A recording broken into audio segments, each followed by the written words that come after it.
a falling leaf, a fading sunset, a goodbye.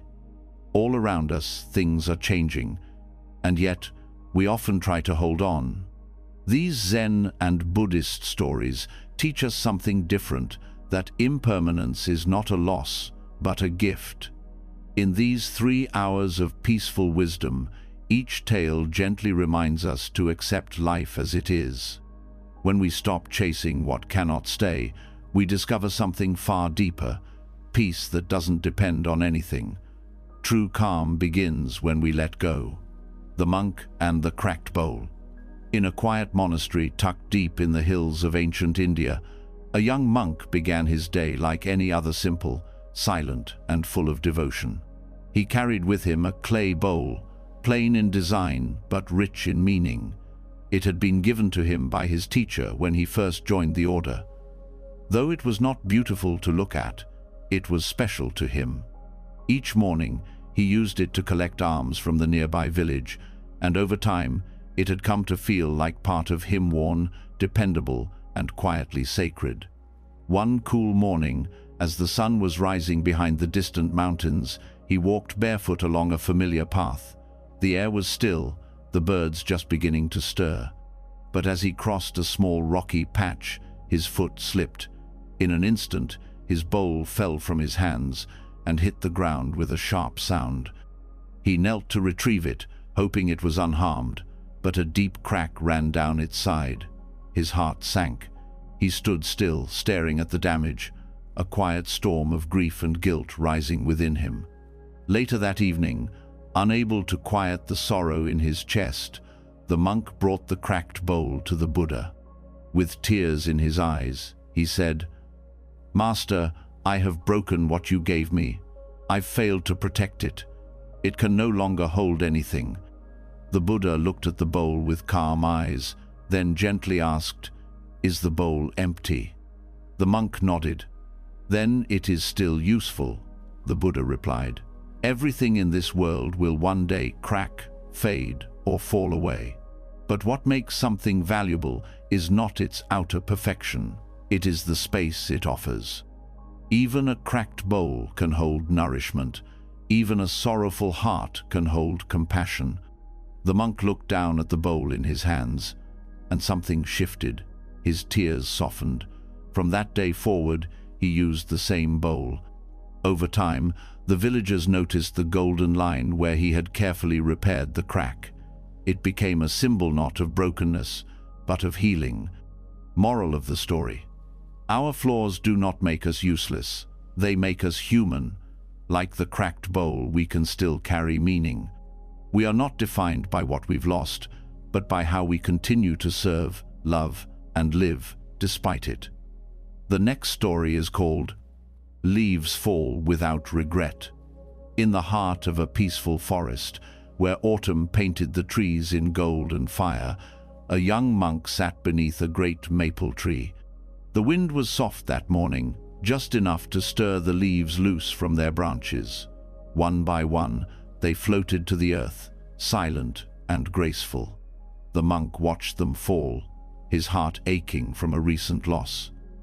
A dear friend from the monastery had passed away just days earlier, and the grief still clung to him like a shadow. He had tried to meditate, he had recited sutras, but nothing could quiet the pain in his chest. As he sat there, his teacher approached slowly and joined him beneath the maple tree. They sat together in silence for a while, listening to the wind move through the forest, watching the leaves fall without hesitation. Finally, the teacher spoke gently. "Do you see how the leaves let go?" The monk nodded, but said nothing. "They do not cling, they do not resist. When their time comes, they release themselves from the branch and fall with grace. They do not cry for the summer, nor do they fear the earth. They simply let go." The monk's eyes welled with tears. "But why does it hurt so much to let go of someone we love?" His teacher placed a kind hand on his shoulder. "Because your heart was open, and that is not weakness, that is beauty. But pain too must be released. We suffer when we hold on too tightly to what must change. Just like the leaves, all things follow their path. Nothing is permanent, not joy, not sorrow, not even life itself. A gust of wind blew through the branches, sending more leaves drifting downward. The monk closed his eyes and breathed deeply. For the first time since his friend's passing, he allowed himself to feel the grief fully and then to begin letting it go, as naturally as the leaves falling from the tree. Moral of the story: letting go is not forgetting or giving up. It is trusting the natural rhythm of life. Like leaves falling without regret, we too can release our attachments and find peace, not because we are unfeeling, but because we understand that nothing lasts forever. The next story is called The Temple That Disappeared. Long ago, nestled deep within a mountain valley, there stood a beautiful wooden temple. It was said that the temple had been blessed by enlightened monks, its floors worn smooth by the feet of those who came seeking peace. Pilgrims traveled from far and wide to sit in its quiet halls, to breathe the cool mountain air, and to listen to the silence that spoke louder than words. A young monk, newly ordained, was sent to live there and train under an old master. The temple became his entire world. He swept its floors each morning, lit incense at dawn, and sat in stillness for hours, learning to quiet his restless thoughts. Over time, he grew deeply attached not just to the temple, but to the feeling of safety and permanence it gave him. In a world that always seemed to change, the temple stood still. He believed it would last forever. But one spring, the rains came heavier than ever before. For days, water poured from the skies, and the river below the temple began to rise. On the fifth night, a great rumble echoed through the valley. The earth shook, and the mountains groaned. The next morning, the temple was gone. A landslide had taken it down the mountain. What had once stood strong and silent was now buried beneath rock and mud. The monk stood at the edge of the ruined slope, stunned. His heart ached, not just for the loss of wood and stone, but for the peace he thought was tied to it. The old master stood beside him, calm, steady as always. Through the silence, the master finally spoke.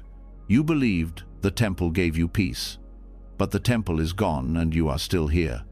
Tears welled in the monk's eyes. "But where do I find peace now?" The master gently touched his chest.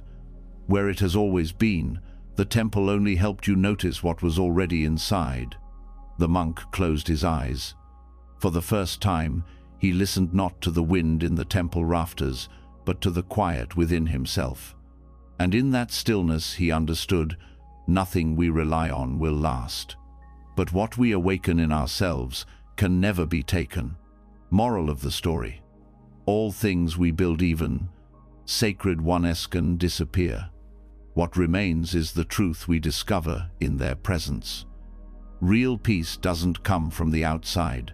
It rises from within, unshaken by change, untouched by loss. The next story is called Footprints in the Snow.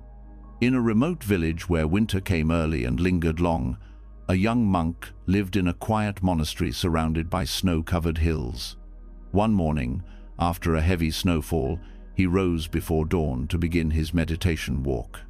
The world outside was pure and untouched, just white silence stretching in every direction. As he stepped out, his feet made the first prints in the soft snow. Each step left a deep mark behind him, a path slowly forming where none had been. As he walked, he noticed how clearly every movement he made was recorded. Even the slight drag of his robe, the shifting of his weight, nothing went unnoticed. He thought, "Every step I take leaves a trace." And suddenly, this filled him with unease. What if I make the wrong steps? What if I go the wrong way? What if others follow my path and are led astray? His walk became hesitant. The snow, so quiet and beautiful just moments ago, now felt like a mirror to his fear. He turned around, staring at the line of footprints behind him, uncertain what to do next. At that moment, the head monk appeared, calmly walking through the snow from another side of the monastery. He too left footprints but walked without hesitation. His path curved gently and then disappeared into the trees. When he saw the young monk standing still, he walked toward him and said gently, "Why have you stopped?" The young monk looked down. "I was afraid of the marks I was making, afraid of leading someone the wrong way." The old monk smiled kindly. "We all leave footprints, but snow melts, paths vanish. Nothing stays forever, not even our mistakes. What matters is not perfect steps, but sincere ones. Walk with awareness, but don't be paralyzed by fear. The snow does not judge. It receives your steps and lets them go." The young monk took a breath. He looked once more at his footprints, still there, but softer now, the edges already fading. Then he turned back to the open path, lifted his foot, and began to walk again. Moral of the story: every action we take leaves a trace, but nothing lasts forever. Even our missteps can fade like footprints in the snow. What matters is that we walk with honesty, kindness, and the courage to keep going, knowing that all things praise, regret, fear will pass. The next story is called One Raindrop, One Life. High in the mountains, where clouds touched the earth and rivers were born, a small monastery stood surrounded by mist and silence. During the monsoon season, the roof of the meditation hall would echo with the soft sound of falling rain. The monks often said that each drop carried a teaching if one listened closely enough. One young monk, quiet and thoughtful, sat alone during a heavy rain. His heart was heavy too, burdened by questions he had not spoken aloud. He had lost someone dear to him just days before, a childhood friend who had died suddenly in the village below. He could not make peace with it. Life, he thought, was too fragile, too brief. How could something so full of laughter, movement, and love simply vanish like a puff of breath? He stared at a single raindrop sliding down a wooden beam. It clung there for a moment, shimmering in the grey light, then fell gone. That's when the old master appeared beside him, holding a worn umbrella and wearing the calm that never seemed to leave him. He looked at the young monk and then at the rain. For a long while, they just listened together. Finally, the master spoke. "Tell me what you see in the raindrops." The young monk hesitated, then whispered, "They fall so quickly. One moment they're here, and the next they're gone. Just like people." The master nodded. "Yes, but tell me, was that raindrop meaningless because it fell? Was it wasted?" The monk was silent. "The raindrop lived its full journey," the master continued. "From cloud to sky, from sky to earth. It touched a leaf, caught the light, danced in the wind. It did not last, but it was complete." The young monk felt a warmth rise in his chest, something soft breaking open. He looked again at the beam, at the countless drops falling and disappearing, and realized each one mattered. Each one had its moment. Each one was enough. Moral of the story: life may be brief, like a single raindrop falling from the sky, but its meaning is not in its length, it is in its presence. Every life, no matter how short, holds beauty, depth, and completeness. When we accept that nothing lasts forever, we begin to treasure each moment for what it is: everything. The next story is called Sand Mandala in the Wind. In a quiet temple by a river, monks gathered once a year to create something breathtaking, a mandala made entirely of colored sand. Over many days, they would sit side by side, bending close to the ground, placing each grain with careful, loving attention. The design was intricate circles within circles, symbols of the universe, each pattern meant to reflect balance, harmony, and the fragile beauty of life. People would travel from nearby villages just to watch the creation unfold, amazed by the precision, the devotion, and the silence that filled the room. A young monk joined the temple that year, full of energy and pride in his steady hands. As he helped place the red sand in the outer ring, he whispered to himself, "This will last forever. People will remember it." But as the mandala neared completion, the old master gathered all the monks and spoke softly, "Tomorrow morning, we will sweep it away." The young monk froze. Sweep it away? After all this work? After all this beauty? The master nodded. Yes, that is the practice. The young monk couldn't sleep that night. He returned to the hall and sat beside the mandala, staring at its perfection under the moonlight. The thought of its destruction filled him with sorrow and confusion. Why create something just to destroy it, he thought. What is the point of beauty if it cannot remain?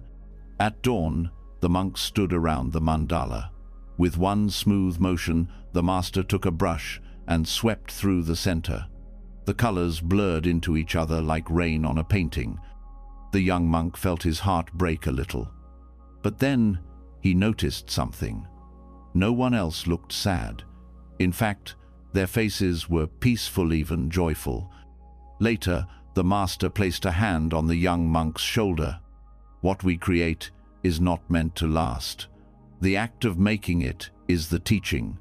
We practice letting go, again and again, until we no longer fear the wind. The monk looked down at the scattered sand, now a gentle swirl of color, and for the first time he understood. The beauty was never in the mandala itself. It was in the care, the presence, the willingness to let go. Moral of the story: not everything beautiful is meant to last. Some things are meant to be created, cherished, and released.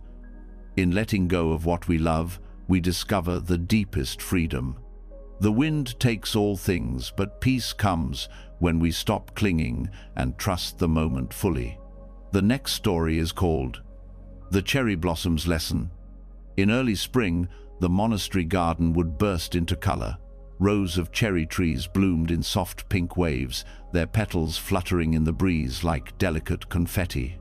It was a time of celebration and quiet reflection, for the cherry blossom season was beautiful but painfully short. Within days, the blossoms would begin to fall, blanketing the ground in fading beauty. A young monk stood beneath the trees one morning, staring up at the blossoms with a mix of wonder and sadness. He turned to his teacher and said, "Why must something so beautiful disappear so quickly? Why can't it last longer?" The old master, who had seen many cherry blossoms bloom and fall, looked at the petals in the air and smiled gently. "If they bloomed forever, would you still see them as beautiful?" The monk was quiet, unsure how to respond. "They bloom," the master continued, "and they fade.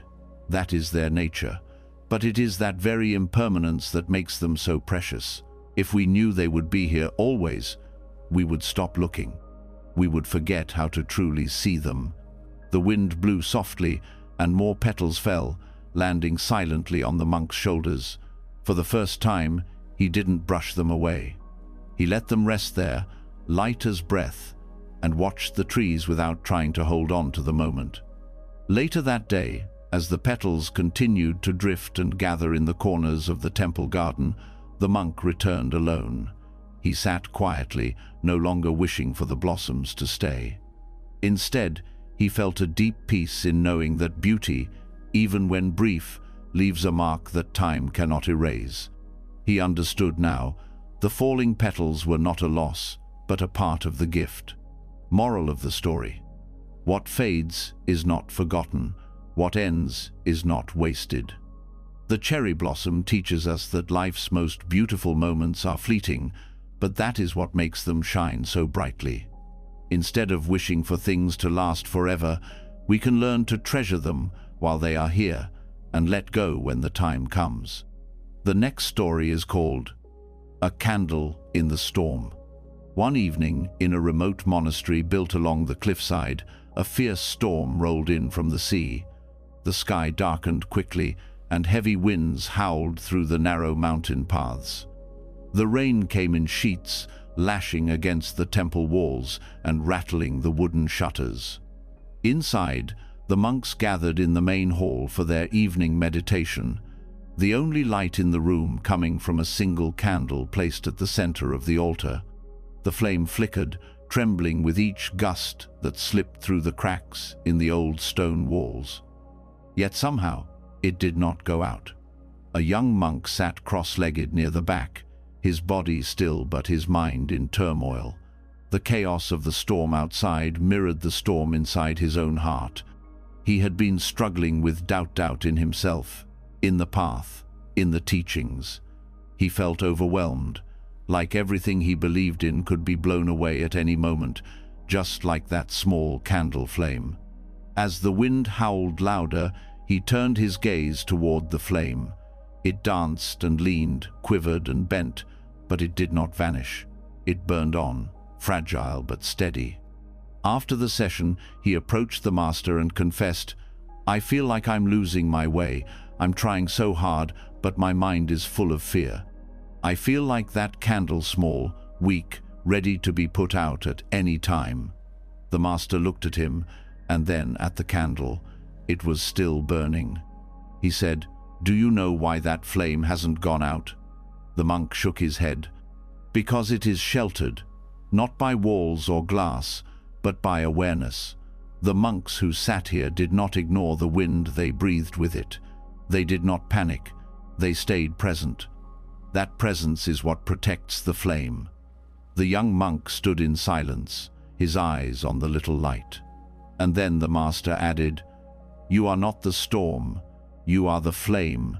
As long as you remember that, you can bend but not break." Moral of the story: we all face storms within and around us, but peace is not about avoiding chaos. It is about protecting the flame within us. With awareness, even the smallest light can survive the darkest night. The next story is called "The River Never Waits." Beside a quiet monastery flowed a wide and steady river. Its waters moved constantly, sometimes gently, sometimes with force, but never did it stop, not even for a moment. For the monks who lived there, the river was a silent teacher. Many would sit along its banks to meditate, to reflect, or simply to listen to the sound of its passing. One day, a young monk sat by the river, troubled and restless. He had been struggling with regret for words he had spoken in anger, for time he felt he had wasted, for chances he didn't take. He felt stuck in the past, trapped by the weight of what could not be changed. As he watched the current flow, he whispered to himself, "If only I could go back. If only I could undo it." An old master, walking by with his hands folded calmly behind his back, heard the monk's quiet words. He stopped and looked out over the water. After a few moments he said, "Do you see the leaf floating on the surface?" The young monk nodded. "Can it return to where it came from?" The monk watched the small leaf twist and glide along the current. "No, master. The river won't let it." The master's voice was soft but steady.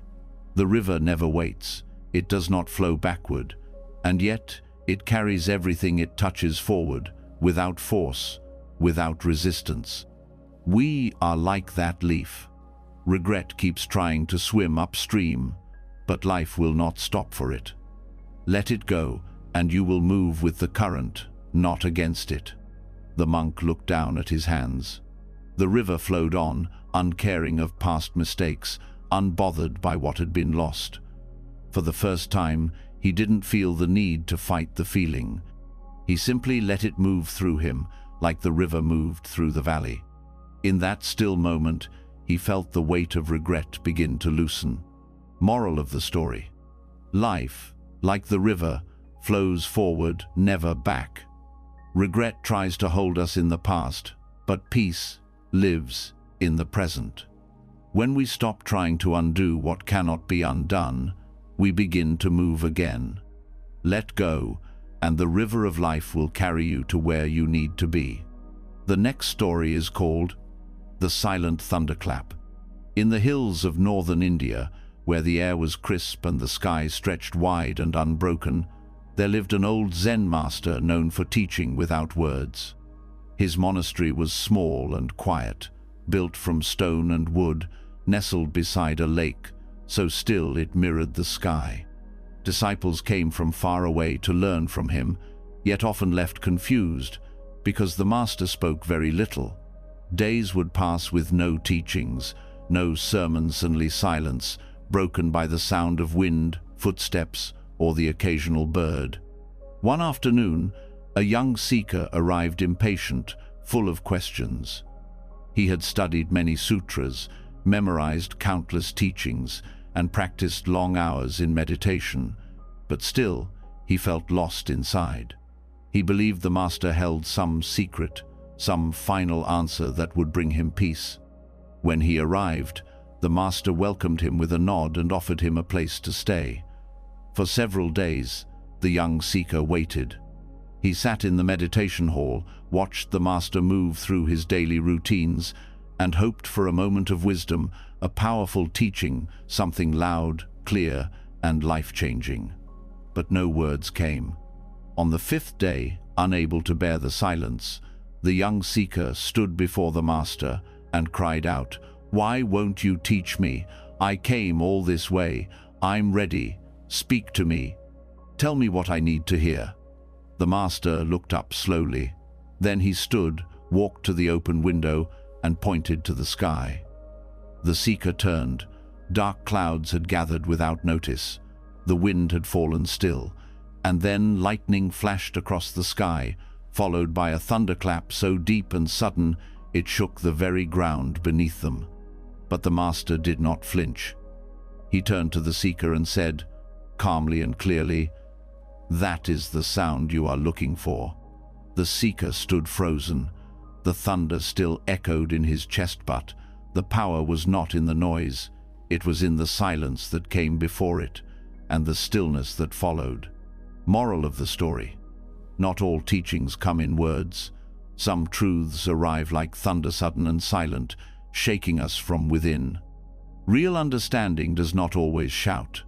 Sometimes it waits in the quiet, in the space between noise, in the stillness we so often overlook. The next story is called The Master's Last Breath. In the final days of autumn, as the wind grew colder and the trees stood nearly bare, an old Zen master lay on his mat in the monastery's main hall. He had taught there for many years, quietly, steadily, always with deep presence. The monks who trained under him admired his wisdom, but also feared the moment he would leave them. That moment was now close. His breaths had grown faint, like a whisper fading into silence. Word spread quickly, and the disciples gathered around him. Some sat in meditation, others prayed quietly.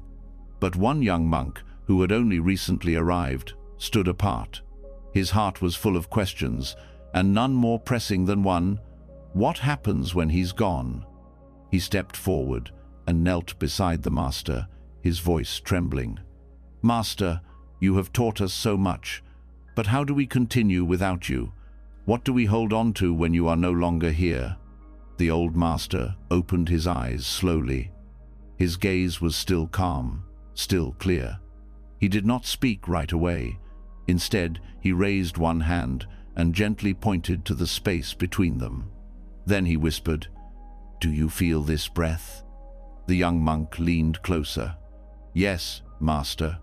It is mine," the master said, "and soon it will be gone, like the wind through the trees, like morning mist." Tears formed in the monk's eyes. "But where will you go?" The master smiled softly. "Nowhere, everywhere. Like the last note of a flute, I will linger for a moment, then dissolve. You do not need to hold me. You need only to breathe and to be." With that, the master closed his eyes. One last breath left his body quiet, peaceful, final, and in the stillness that followed, no one cried. No one spoke. The hall was filled with the sound of the wind outside and the simple rhythm of their own breathing.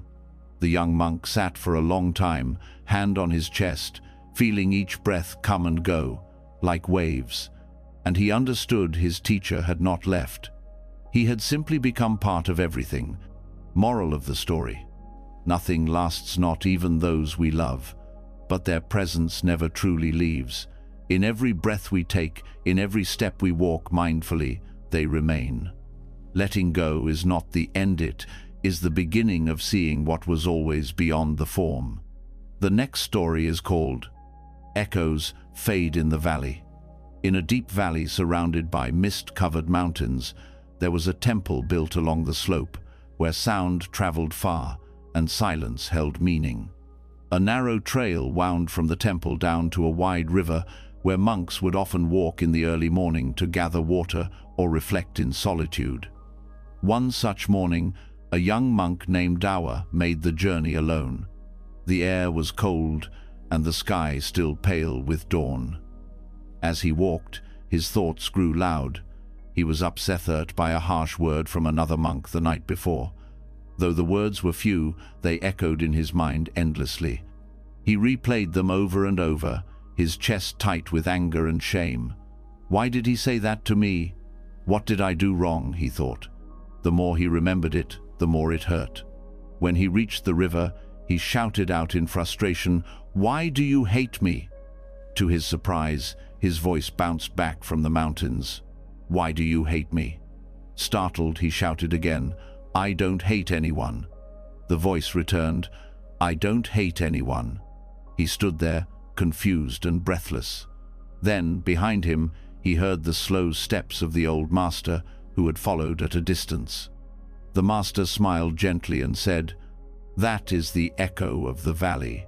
It only returns what you send out." The young monk looked down. "But I wasn't talking to the valley. I was talking to someone else." The master nodded. "Yet your mind works in the same way.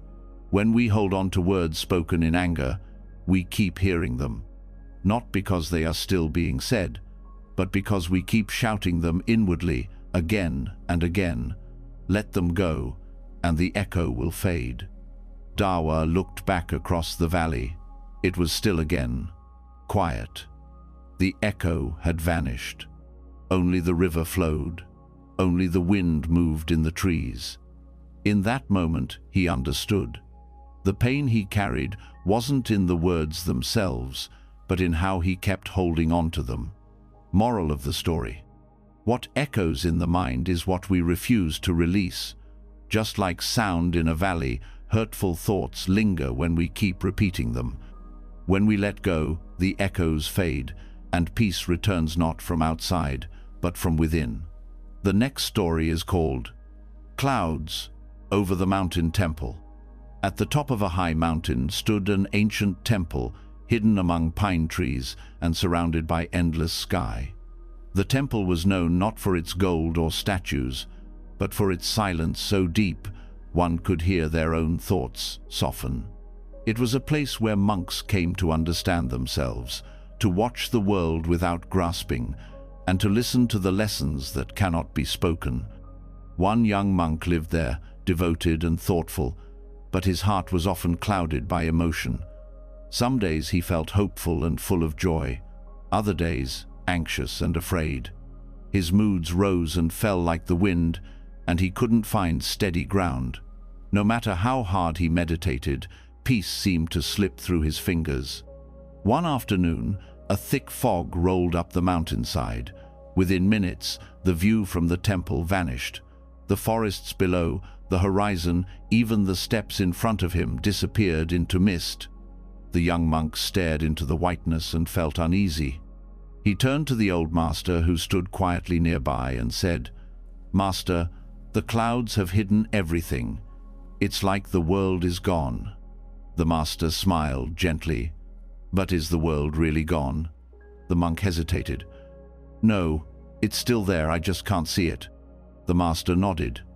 "And so it is with your thoughts and feelings. When joy comes, you see sunlight.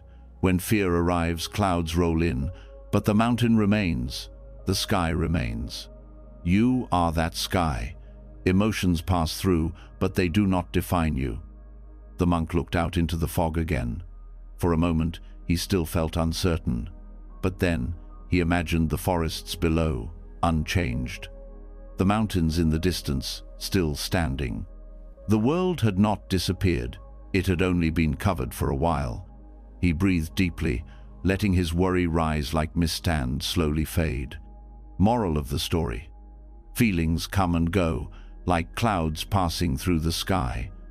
Sometimes they cover everything, but that doesn't mean the truth has vanished. Beneath every storm, calm still exists. Peace is not found by chasing the sun, but by knowing the clouds will pass. You are not the weather, you are the sky. The next story is called When the Bell Stops Ringing. In a hilltop monastery surrounded by pine trees and open sky, the monks began each day with the soft, steady chime of a meditation bell. The bell was large and old, made of bronze, and it hung from a wooden frame in the center of the temple grounds. Its sound was deep and full, resonating through the valley like a wave that touched everything: stones, trees, even the hearts of those who heard it. A young monk named Soren had only recently joined the monastery. Each morning as the bell rang, he felt a sense of peace wash over him. He would sit perfectly still, eyes closed, letting the sound fill him. But every time, as the final vibrations faded, he felt something else, a quiet sorrow, a kind of emptiness that grew when the sound disappeared. One morning, after the bell had rung and the silence returned, Soren went to the master with a troubled heart. "Why does the sound make me feel peace?" he asked. "But the silence after it makes me feel lost." The master looked at him with kind eyes. He said, "Come with me." They walked to the bell. The master struck it gently. A soft humming tone spread through the cold morning air. "Do you hear it?" he asked. "Yes," Soren replied. Then the master closed his eyes. They stood silently together. The sound began to fade, growing fainter with each breath until it was gone. "Do you still hear it?" the master asked again. "No," said Soren quietly. The master opened his eyes. "Then listen closer." Soren stood still, the silence now sharp and alive. He heard the wind brushing through the trees, a bird calling in the distance, the sound of his own breath. And then he heard something deeper, something not quite a sound, but not silence either. A quiet presence that lingered even after the bell had stopped. "The bell rings," the master said, "but the peace it brings does not come from the bell. It comes from your awareness of it. The bell is just a door. The silence afterward is where you meet yourself." Soren bowed his head. The silence no longer felt empty. It felt full. Moral of the story: peace is not in the sound itself, but in the stillness that follows. When the bell stops ringing, what remains is the awareness it awakened. True calm is not found in what we hear, but in what we notice when all else falls away. The next story is called The Bamboo Learns to Bend. In a village surrounded by dense bamboo forests, a small monastery stood quiet among the green. The monks who lived there often tended the garden, where bamboo grew tall and straight, whispering with the wind. It was said that the bamboo knew the secret of survival not by being strong and stiff, but by learning how to bend. One day, a young monk approached the old master after a terrible storm had passed through the valley. Trees had fallen, roofs were damaged, and even parts of the temple wall had cracked. But in the garden, the bamboo stood unharmed. It had swayed, bent low, and returned upright when the wind had gone. The young monk, troubled by recent events in his life, a lost friendship, harsh words from someone he trusted, and moments where he felt overwhelmed, asked his teacher, "Why do I break inside when life becomes hard? Why can't I stay strong, like those who seem unshaken?" The master walked with him into the garden, stopping in front of a tall stalk of bamboo. "Do you see this bamboo?" he said softly. "It does not fight the wind, it does not resist the storm. It bends, it yields, and because it yields, it survives." The monk looked at the bamboo differently now, so simple, yet so wise in its silence. People believe strength is found in holding firm, the master continued. But too much stiffness leads to snapping. When life pushes hard, those who cannot bend will break. But those who are soft enough to move with the storm will still be standing when it passes. The monk placed his hand on one of the stalks. It gave slightly under his touch, then sprang back gently. He thought of his own pain not as failure, but as an invitation to soften, to stop resisting what was already happening, to feel, to bend, to breathe.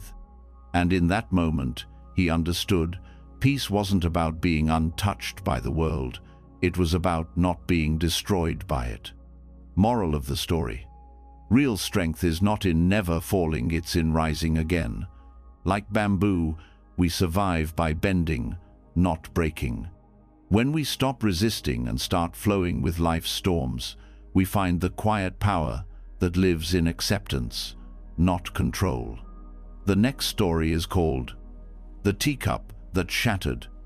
In a small Zen temple near the coast, where waves could be heard echoing against the cliffs, there lived an old master who was known for his quiet wisdom and deep understanding of impermanence. He had only a few possession-sheath robes, a meditation cushion, and a simple porcelain teacup that he used every morning without fail. The teacup was nothing fancy, but it was delicate, white with a faint blue design that curled like smoke. It had been with him for many years. One morning, a young monk was cleaning the master's quarters. As he moved about carefully, his sleeve brushed the edge of the table. The teacup, resting near the edge, tumbled off and struck the stone floor. It shattered into several sharp pieces. The young monk froze. His heart pounded. He stared at the broken porcelain, his breath caught in his throat. This wasn't just a cupid, was the master's only one. He had seen the way the old monk held it in the early morning light, the calm with which he poured tea. He expected to be scolded, maybe even punished. With trembling hands, he gathered the shards and went to the master, bowing deeply. "Master," he said, barely above a whisper, "I broke your teacup. I am so sorry. Please forgive me." The master looked at the pieces, then at the young monk's pale, anxious face, and he smiled. "I have been expecting that," the master said gently. The monk looked up, confused. "You were expecting it?" The master nodded. "From the first day I held that teacup, I understood it was already broken. It was only a matter of time, so I cherished it while it lasted. And now I thank it for its time with me." The young monk stared at him, stunned. There was no anger, no disappointment, only peace. The master then said softly, "Everything we love is already passing. When we remember this, we hold it more dearly, and we let it go more gently." Moral of the story: all things we cherish are already changing, already fading. When we accept this truth, we stop clinging and start appreciating. To love fully is to know that nothing lasts, and to find peace, not in holding on, but in letting go. The next story is called The Visitor Who Never Stayed. In a quiet corner of the monastery, a young monk sat alone beneath the Bodhi tree, his mind heavy with confusion. For weeks, he had been struggling with waves of emotion, joy, sadness, fear, anger, all coming and going like strangers passing through a busy market. No matter how still he sat, no matter how long he meditated, his thoughts would not leave him in peace. One morning, after a night of restless sleep, the young monk went to the old master and bowed deeply. "Master," he said, "I try so hard to stay calm, but my thoughts keep coming. Some are beautiful, others painful. Some stay for days. I can't stop them. I don't know what to do." The master looked at him with kind eyes and said, "Come, I want to show you something." They walked together through the temple gate and into the nearby village, where people bustled about their morning routines. They stopped near a small tea house where a traveler stood at the door, speaking with the owner. A moment later, the traveler bowed and continued on his way. disappearing down the path. "Did you see that man?" the master asked. The monk nodded. "Yes, he didn't stay. Just like your thoughts," the master replied. "They are visitors. Some stay a little longer, some come uninvited, but none of them are permanent. You suffer because you believe you must welcome each one as if it will live with you forever. But thoughts, like travelers, come and go." The monk stood still, feeling the weight in his chest begin to soften. "But master, what if the visitor brings pain?" The old man smiled. "Then serve it tea. Sit with it. Listen to what it has to say. And when it's ready to leave, let it go. Do not chase it. Do not beg it to stay. You are not the thought. You are the one who sees it come and watches it go." The monk looked up at the sky. A bird flew overhead and vanished into the clouds. He breathed deeply, and for the first time in weeks, didn't try to hold on or push away. Moral of the story: thoughts and emotions are like visitors. They come and they go. Peace is not found in stopping them, but in watching them without fear. When we stop clinging to what arises in the mind, we become the space through which all things pass, but nothing stays. The next story is called A Stone That Floated. In a quiet village by a river, where monks lived among farmers and children played beneath banyan trees, there was a story whispered from one generation to the next, a story of a stone that once floated. A young monk named Tenzin lived at the edge of this village. He was devoted to his practice, but he often struggled with one thing: the weight of his past. Though he wore the robes of a monk and spoke the words of peace, inside he carried shame, regret, and a deep fear that he could never be truly free. Every morning in meditation, thoughts would rise: memories, guilt, old mistakes. He tried to push them away, but they stayed like heavy stones in his chest. One day, he went to the river, hoping its calm would help ease his heart. He sat on the bank, tossing small pebbles into the water, watching the ripples stretch out and fade. An old villager approached and sat beside him.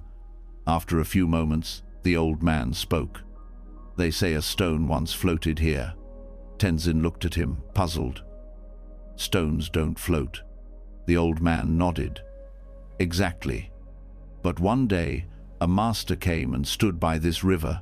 He held a stone in his hand and said to his students, 'This stone is heavy, yes, but it does not have to sink you.' Then he let it go. It sank, of course, but the lesson did not." Tenzin remained silent, the old man's words landing softly. The old man added, "We all carry stones: regret, fear, guilt. We hold them so tightly we forget we can set them down. They are only heavy when we keep them." The next morning, Tenzin returned to the river alone. He picked up a stone and held it in his palm. It was small, yet it felt like all the weight he had carried for years. He breathed deeply. Then, slowly, he let it go. It sank, but in his heart, something rose. For the first time in a long while, he walked away from the river feeling light. Moral of the story: the past is heavy only when we keep carrying it.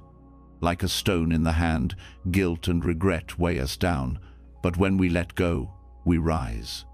Peace begins not by changing the past, but by releasing our grip on it. The next story is called Zen and the Withering Tree. At the far end of the monastery garden stood a tree that had once bloomed with great beauty. Its blossoms had been pink and full, its leaves lush and green. The monks would sit beneath it in spring to meditate, and the petals would fall around them like soft whispers from the sky. But now, many years later, the tree had begun to wither. Its branches were bare, its bark peeling, and its once glorious form had faded with time. One afternoon, a young monk sat beneath the tree, staring up at its brittle limbs. He had always loved this tree. It was where he had taken his vows, where he had first tasted stillness, where he had cried quietly after hearing of his mother's death. Now, seeing it like this, something in him hurt deeply. He turned to the old master, who had quietly approached, and said, "Master, this tree was once so full of life. Now it is dying. Why must even the most beautiful things fade?" The master sat beside him, resting his hand on the earth.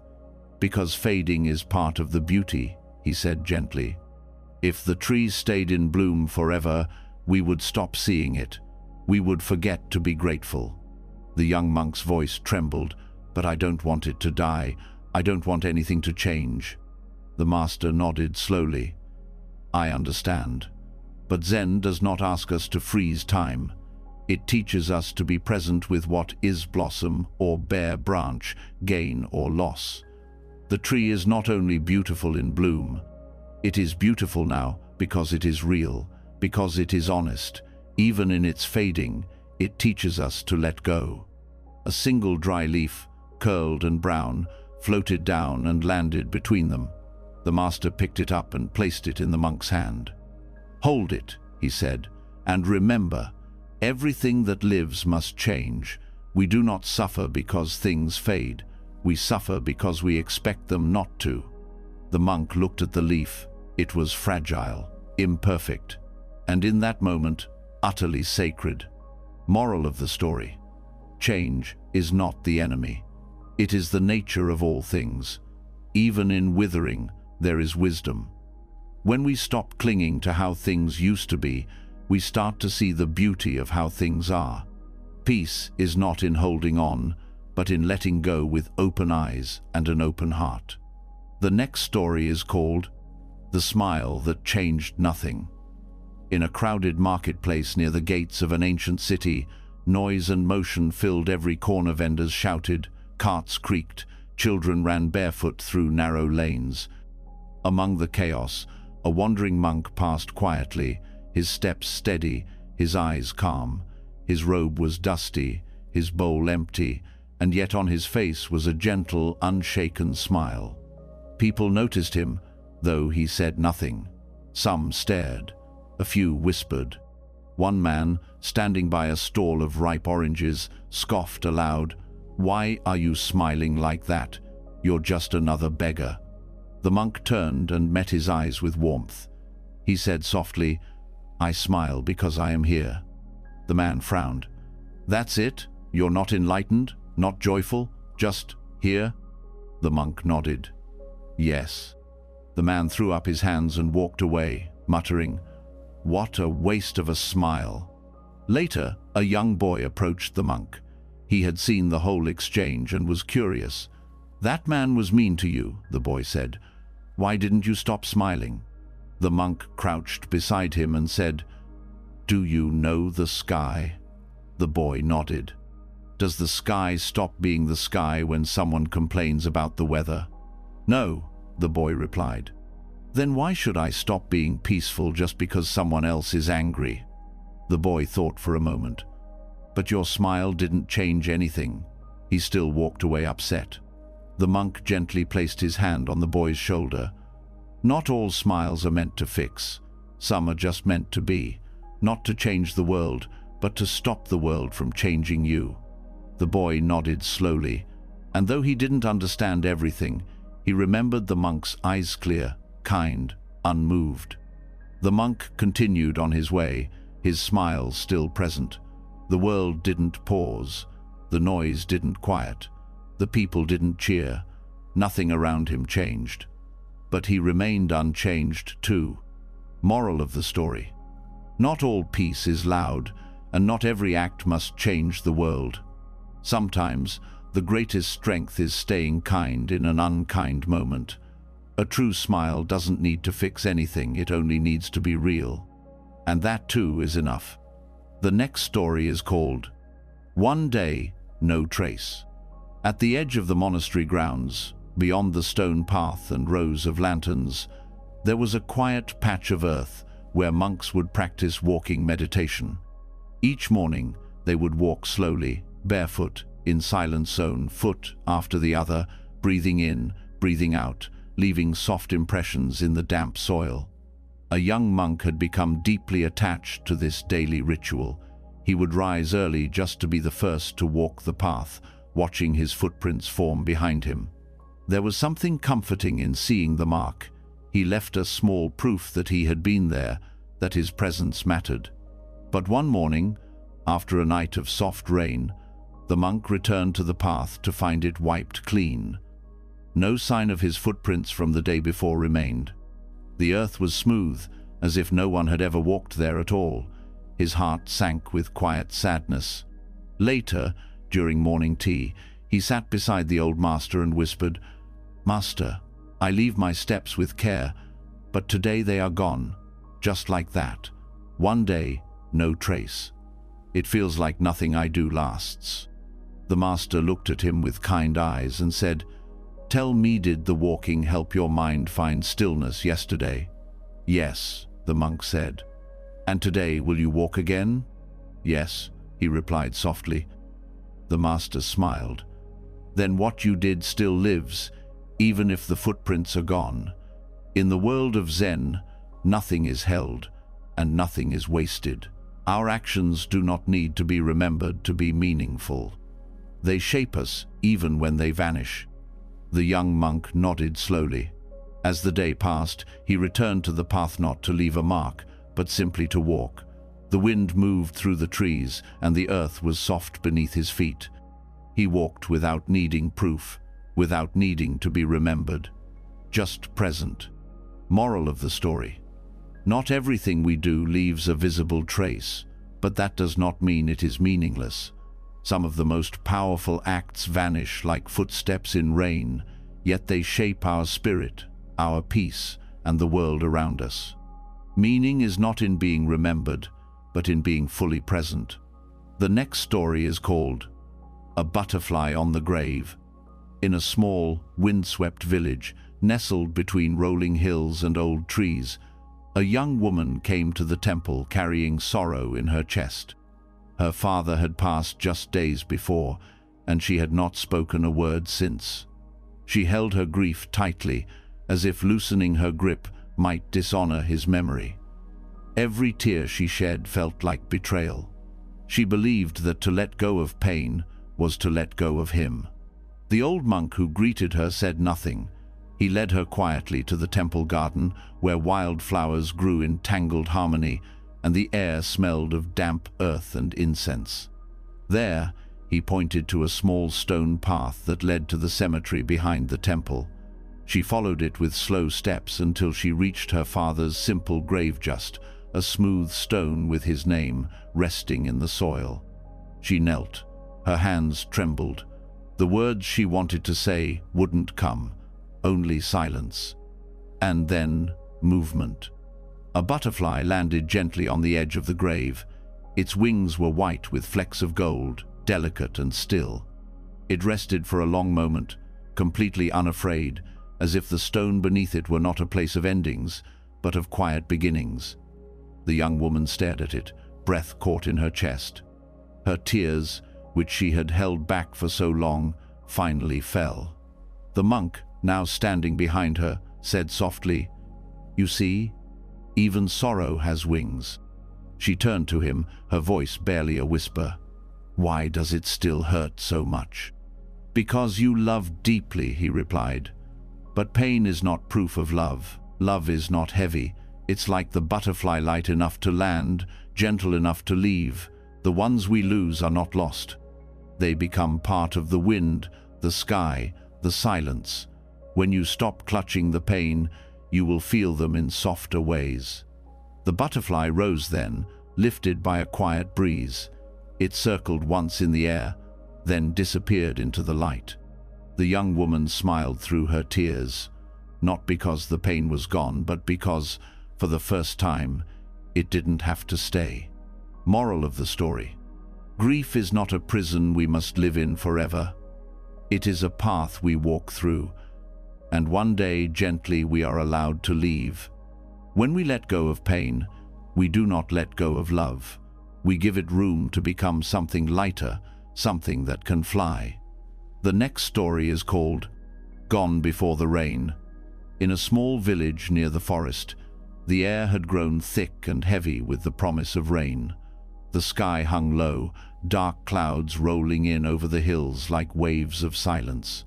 The people in the village hurried to bring in their laundry, their grain, their animals. But at the edge of the village, a small child stood barefoot beneath a tree, staring at the sky. A traveling monk, passing through on his arms round, saw the child and stopped. "Why do you stand there, little one?" he asked gently. The child turned and said, "I'm waiting for the rain. My grandfather always told me to watch the sky when it turns this color. He used to stand here with me every time the rain came. But last week, he went away and didn't come back." The monk's eyes softened. He set down his begging bowl and sat on a nearby rock. "And what are you hoping to see?" "I don't know," the child whispered. "Maybe if the rain comes, I'll feel like he's still near." They sat in silence, both gazing up at the shifting sky. A few drops began to fall slow, scattered, then steady. The leaves rustled. The wind sighed. The rain arrived. The child closed their eyes. "He's not here," they said quietly. The monk took a breath and said, "He is gone, yes, just like the sunlight is gone when the clouds come. But do you see how the earth still drinks the rain, how the trees still sway? Your grandfather left before the rain, but everything he gave you remains." The child opened their eyes, watching the raindrops slide off the leaves and disappear into the soil. "But I miss him." The monk nodded. "You will, and that's the way of love. But remember, everything, even those we love most, will one day be gone before the rain. And still the rain comes. Still, life continues. Not as it was, but as it must." The child didn't speak, but they stood there a little longer, letting the rain fall on their face, not needing to be dry, not needing to hold on. Moral of the story: everything we love may leave before we're ready, but their presence doesn't end with their absence. Like rain falling on empty soil, what they've given us sinks deep and stays. Loss is not the end of love, it's where it changes form. The next story is called The Fisherman's Dream. On the edge of a quiet lake, where the water shimmered like glass and the mountains bowed to the horizon, lived an old fisherman named Anu. Each morning, he rose before dawn and pushed his wooden boat out into the mist. He fished not for wealth, but for peace. The rhythm of the oars, the stillness of the lake, and the silence between each ripple became his daily prayer. One night, after many years of this simple life, Anu had a dream. In it, he saw himself standing at the edge of the lake, holding his fishing net. But instead of fish, the net was filled with jewels-glowing stones, gold and silver, more than he had ever imagined. A voice in the dream whispered, "This is what you could have had." When Anu woke, the dream clung to him like fog. For the first time in years, his morning felt different. The water didn't calm him. He looked at his empty net and thought, "All these years, what if I've wasted them? What if there was more?" That day, he caught no fish. And the next, the dream returned, whispering of everything he didn't: chase wealth, recognition, adventure. Slowly, the peace he had once known began to fade, replaced by longing and doubt. His once light heart grew heavy. Noticing the change, a monk from a nearby monastery came to visit. He sat with Anu at the water's edge and listened as the old fisherman shared his dream. The monk smiled gently. "Tell me, when you held those jewels in your dream, how did you feel?" Anu thought for a moment. "Excited, but also nervous, afraid to lose them. And when you first came to this lake, with just your boat and your silence, how did you feel then?" Anu closed his eyes, peaceful, complete. The monk placed a hand on his shoulder. "Some dreams show us what glitters, others remind us of what already shines." That night, Anu returned to his boat. He let the water hold him, as it always had. The dream didn't return, and in its absence, something softer came back, something quiet and real. Moral of the story: not every dream leads to peace. Sometimes, What we think we lack is only a shadow of what we already have. True contentment doesn't come from chasing more, it comes from seeing the beauty in what is already here. The next story is called Wind in the Master's Robe.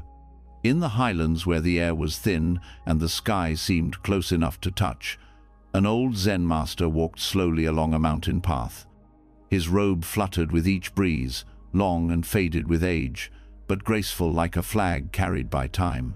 Behind him walked a young monk, eager in his studies but restless in his heart. He had questions, many of them, but had been too afraid to ask. That morning, unable to keep them inside any longer, he finally said, "Master, I don't understand. Sometimes I feel clear and calm, but other times I'm full of anger, doubt, and fear. I feel like I change every day, like I'm not the same person I was yesterday. How can I find peace if I keep shifting like the wind?" The master didn't stop walking. He said nothing at first, only allowing the wind to fill the silence between them. Then, as the trail opened to a wide overlook, the master paused. The valley below stretched out endlessly, forests, rivers, clouds drifting between peaks. His robe lifted again in the breeze. He turned to the young monk and said gently, "Do you feel the wind?" The monk nodded. "And do you see it?" The monk shook his head. "No, master. I only see what it touches." The master nodded. "Yes, the wind is always moving, always changing. It does not stay still, and yet it is never lost. It cannot be held, but it is always here. The wind in my robe, the wind in the trees, it touches all things, but belongs to none. You are like that." The young monk looked at the folds of the master's robe dancing in the air, and for a moment something inside him softened. "You want to be fixed, unchanging," the master continued, "but that is not your nature.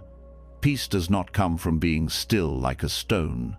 It comes from learning to move, like the wind, free, gentle, and always present, even when invisible." The monk looked out at the vast sky, wind brushing against his face. He didn't feel broken anymore. He felt alive.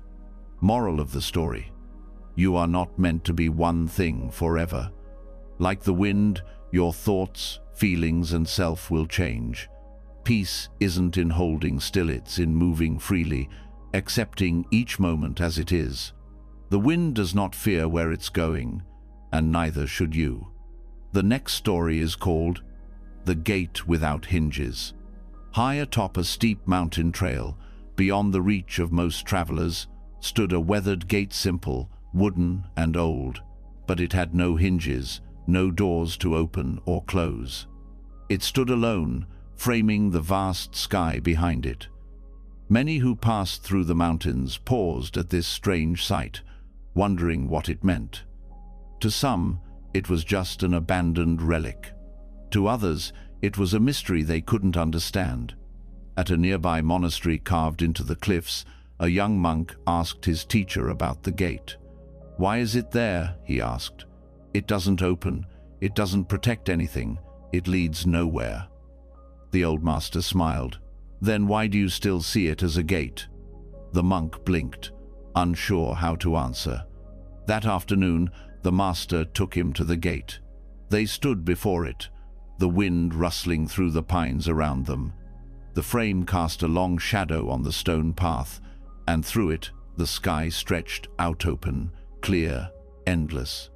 "Look," the master said, "and tell me what you see." "I see the sky," the monk said slowly. "The valley, the clouds moving." The master nodded. "You saw all that before we arrived, but now you see it through the gate. What changed?" The monk thought. "Nothing changed," he said quietly, "but it feels different. Like I'm being shown something. Like this moment is asking me to notice." The master gently placed his hand on the gatepost. "That is the purpose. It is not to block or to open, it is to frame. The gate doesn't lead anywhere. It leads to now. It shows you what was always there, but asks you to look again with presence." They stood in silence, the sky stretching wider with every breath. As they turned to leave, the master added, "Not all paths need doors. Some just need stillness. Some just ask that you pass through them awake." The young monk walked away, and for the first time he noticed the sound of the wind, the warmth of the sun, and the way the light fell on the earth, not because they were new, but because now he was. Moral of the story: awakening is not about changing the world around us. It is about seeing it clearly. Like a gate without hinges, wisdom does not always open, it simply invites us to look. And in that still frame, we begin to truly see. The next story is called The Prayer That Dissolved. In a mountain monastery surrounded by clouds and stillness, there was a stone altar where monks left their written prayers. Each morning, the wind would pass through and sometimes scatter the thin papers, carrying them down the hillside or into the forest. No one chased after them. It was understood that what the wind took was meant to go. One rainy season, a young monk spent many days carefully writing a prayer for his mother, who was ill in the distant village below. He used the finest paper and his neatest script, pouring every hope and fear into his words. When he was finished, he placed the folded paper gently on the altar and bowed deeply. That night, the rain came without mercy. The winds were strong, and the air heavy with mist. By morning, the prayer was gone. Nothing remained but a damp stone and a few soggy fragments melting into the earth. Heartbroken, the monk ran to the altar. His prayer, his offering, was destroyed. He sat beside the empty stone and wept quietly, feeling as if something sacred had been stolen. Later that day, the old master found him there, his robes soaked from the lingering mist. "You look for what cannot stay," the master said gently. "It was important," the young monk replied. "I gave it my whole heart. Now it's gone. What if it never reaches her? What if it meant nothing?" The master knelt beside him and touched the damp altar with his hand. "The rain dissolved your words, but not your love. The paper was only a form. The intention was already sent. A true prayer does not live in ink or in stone, it lives in the heart, and the heart does not wash away." The monk closed his eyes. He could still feel the words he had written, not with his hands, but from somewhere deeper. In the quiet that followed, he finally understood. Nothing written is ever permanent, but love does not need to last on paper to be real. Moral of the story: forms fade, but the essence remains. What we write, build, or hold may dissolve, but the intention behind if it is true lives on. Real prayers do not depend on words. They rise from the heart and travel where no wind or rain can erase them. The next story is called The Ink That Ran. In a quiet hall of an ancient temple where sunlight fell gently through tall paper windows, a young monk sat cross-legged with a brush in hand. Before him lay a sheet of rice paper, pure and untouched. Today was a special day, the first time he was permitted to copy one of the sacred sutras by hand. His fingers trembled slightly as he dipped the brush into a pot of deep black ink. He had watched the older monks do this 100 times, each stroke full of stillness, each word a prayer. He began to write slowly, his breath steady, his heart open. Line by line, the sacred words appeared on the paper, flowing from silence into form. It felt like meditation in motion. But as he reached the final few lines, his sleeve brushed the inkwell. In a heartbeat, the pot tipped. Ink spilled across the page, spreading like a shadow, swallowing the letters he had so carefully written. He stared in horror. All the effort, the stillness, the devotion ruined in an instant. His chest tightened. Shame flooded him. He felt like a failure. With trembling hands, he picked up the ruined page and went to the master, who was sweeping fallen leaves from the temple steps. The young monk bowed deeply and said, "Master, I ruined it. The sutra is lost. My heart is broken." The master looked at the stained paper and studied it for a long moment. Then he asked, "Was the sutra only sacred when the words were clear?" The monk looked up, confused. "I don't understand." The master knelt beside him and said, "You wrote with sincerity. You breathed with the words. The ink may have run, but the devotion did not. This," he pointed to the mess of black lines, "is not failure. It is impermanence. And even this moment can be a teaching." The monk's eyes softened. He no longer saw a ruined page. He saw motion, life, the unpredictability of everything. And in that, something beautiful. Moral of the story: even what spills, what smears, what doesn't go as planned, can still hold meaning. We are not here to control each stroke, but to be present as it unfolds. The ink may run, but the heart behind it remains clear. The next story is called The Unwritten Koan. In a monastery known for its deep silence and ancient traditions, there lived an old Zen master famous for the koans he gave to his students. Koans were riddles, not meant to be solved with logic, but to break the mind open and lead to awakening. Some were well known. "What is the sound of one hand clapping?" Or, "What was your face before your parents were born?" But this master's koans were always different. He tailored them carefully to each student's heart. One day, a young monk approached the master after years of diligent training. He had studied many koans, meditated through countless sunrises and storms, and believed he was ready for the next level. He bowed deeply and said, "Master, please give me my final koan." The master nodded but did not speak. He simply looked into the monk's eyes and remained silent. The monk waited, confused, then asked again, "Master, what is my koan?" The master only smiled, then turned and walked away. The next day, the monk returned and asked again. Still, no answer. Days passed, weeks. Each morning, the monk stood before the master in silence, and each time, the master offered no riddle, no question, no words. The monk became restless, then frustrated, then angry. "How can I move forward with no koan?" he thought. "How can I awaken with nothing to work on?" One evening, he wandered into the temple garden and sat alone under a lantern's dim light. He looked at the sky, the moon half hidden behind drifting clouds, and suddenly he felt it, the silence of the master, the space between the question and the need for an answer. It struck him like lightning, not with noise, but with clarity. There is no final koan, he realized. The last lesson is the absence of the lesson. The mind that keeps seeking misses what is already here. The next morning, he returned to the master and bowed. He said nothing.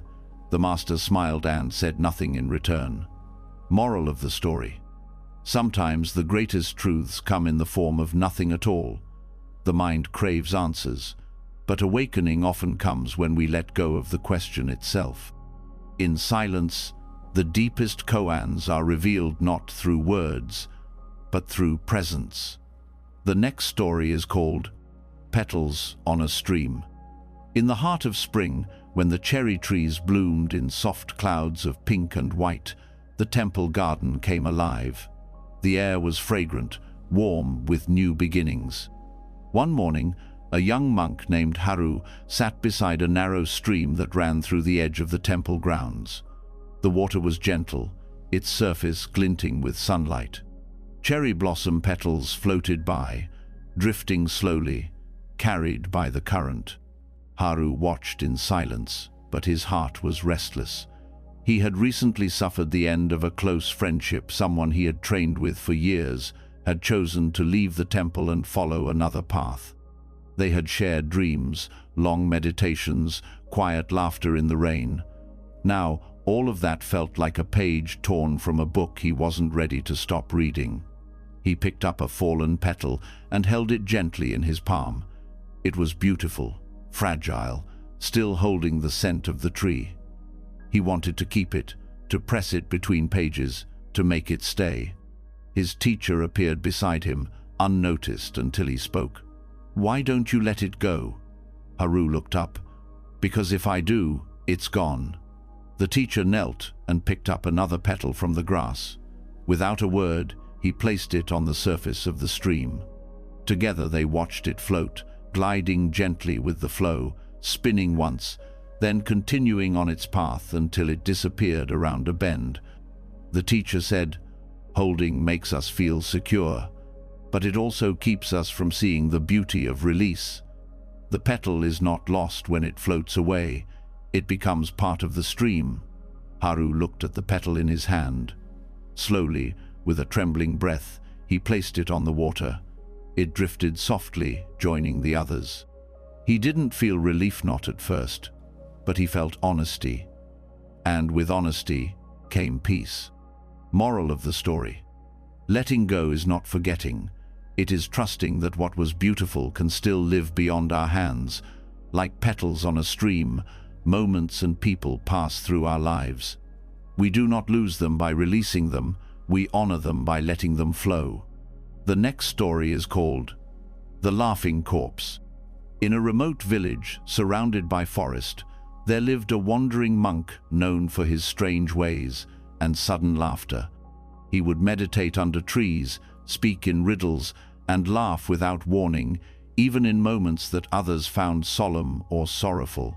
Many villagers thought him mad, but a few followed him quietly, sensing there was something hidden beneath his unusual smile.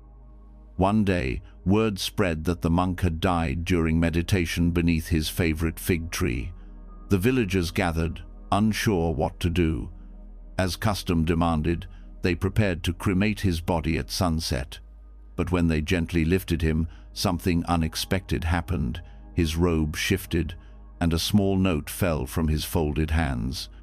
A young boy picked it up and read aloud, "If you find this note, don't mourn me. I've only gone where I was always headed. And if the fire makes you weep, remember, I am the laughter in the flame." Some laughed nervously. Others were disturbed. "He must have written it as a joke," one man muttered. But the elder of the village, a quiet woman with soft eyes, stepped forward and said, "No, he understood something we do not." As the fire crackled and the body turned to ash, a strange peace filled the air. There were no cries, no chants, just the soft sound of the wind through the trees and a sudden gust that scattered the ashes like petals into the sky. One of the monk's old students stood watching with tears in his eyes. The elder woman turned to him and said, "Why do you cry? Did he not tell you all things must pass?" The student nodded. "He did, but I thought he was only talking about life." She smiled gently. "He was talking about everything, even grief, even death, and maybe even our fear of it." That night, no one slept easily, but many smiled softly in the dark, remembering the way he used to laugh when the world grew too heavy.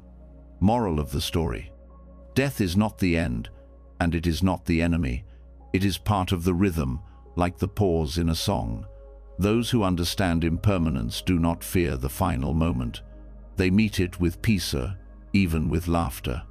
The next story is called Rice in the Fire. In a small monastery nestled between quiet hills and rice fields, a young monk named Joran was given the task of preparing the midday meal for the first time. He took it seriously, determined to prove his mindfulness in even the simplest act. He measured the rice carefully, washed it until the water ran clear, and placed the pot over a gentle flame. The kitchen was silent but full of promise, the steam rising in soft spirals. As the rice began to cook, Joran sat beside the stove, watching the flame, breathing deeply, letting this moment be his meditation.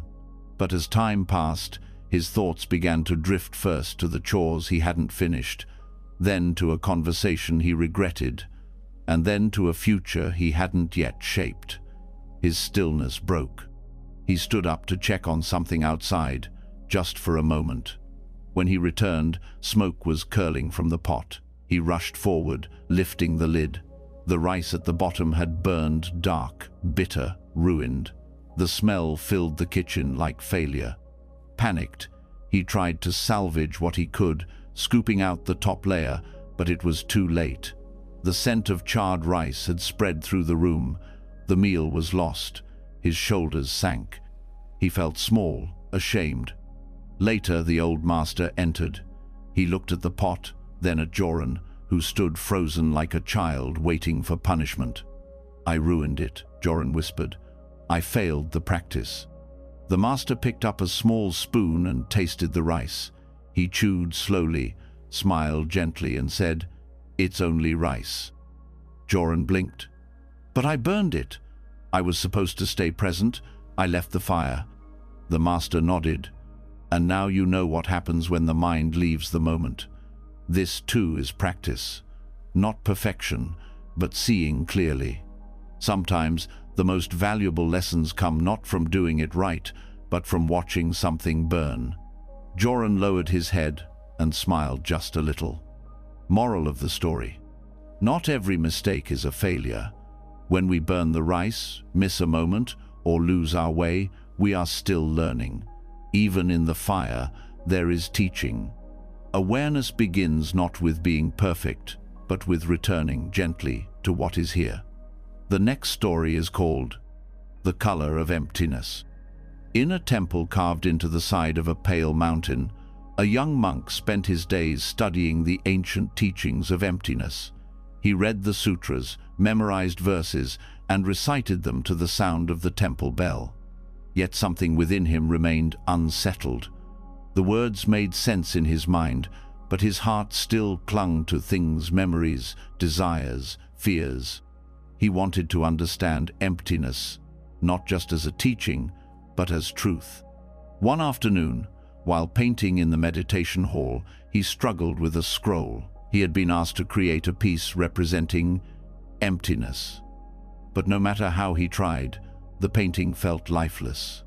He used soft colors, quiet tones, even left parts of the canvas blank, but something was missing. He stared at the paper, frustrated. "How can I paint what has no form?" The old master entered, holding a steaming cup of tea. He watched quietly for a while, then asked, "What are you trying to paint?" The monk replied, "Emptiness, master, but I can't see it. I can't touch it. I don't know what it looks like." The master set the cup down beside the brush. "Then stop trying to see it," he said. "Let it see you." The monk blinked. "I don't understand." The master picked up the blank edge of the scroll and pointed to it. "This space, what do you call it?" "Nothing," the monk said. "Yet," the master said, "it holds the brushstroke. Without it, the color has no meaning.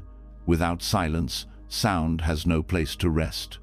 Emptiness is not absent-sight, is the field where presence becomes possible." The monk stared at the scroll again, this time not at the strokes, but at the space around them. He saw how the blankness gave shape to the painted forms, how the stillness between lines made the whole image breathe. His chest loosened, as if something heavy had finally been set down. He dipped his brush once more, not to fill the page, but to let the space speak. Moral of the story: emptiness is not nothingness. It is the space in which all things come and go, in the silence between sounds, in the pause between thoughts, in the stillness within chaos. There, emptiness lives. And from it, all beauty is born.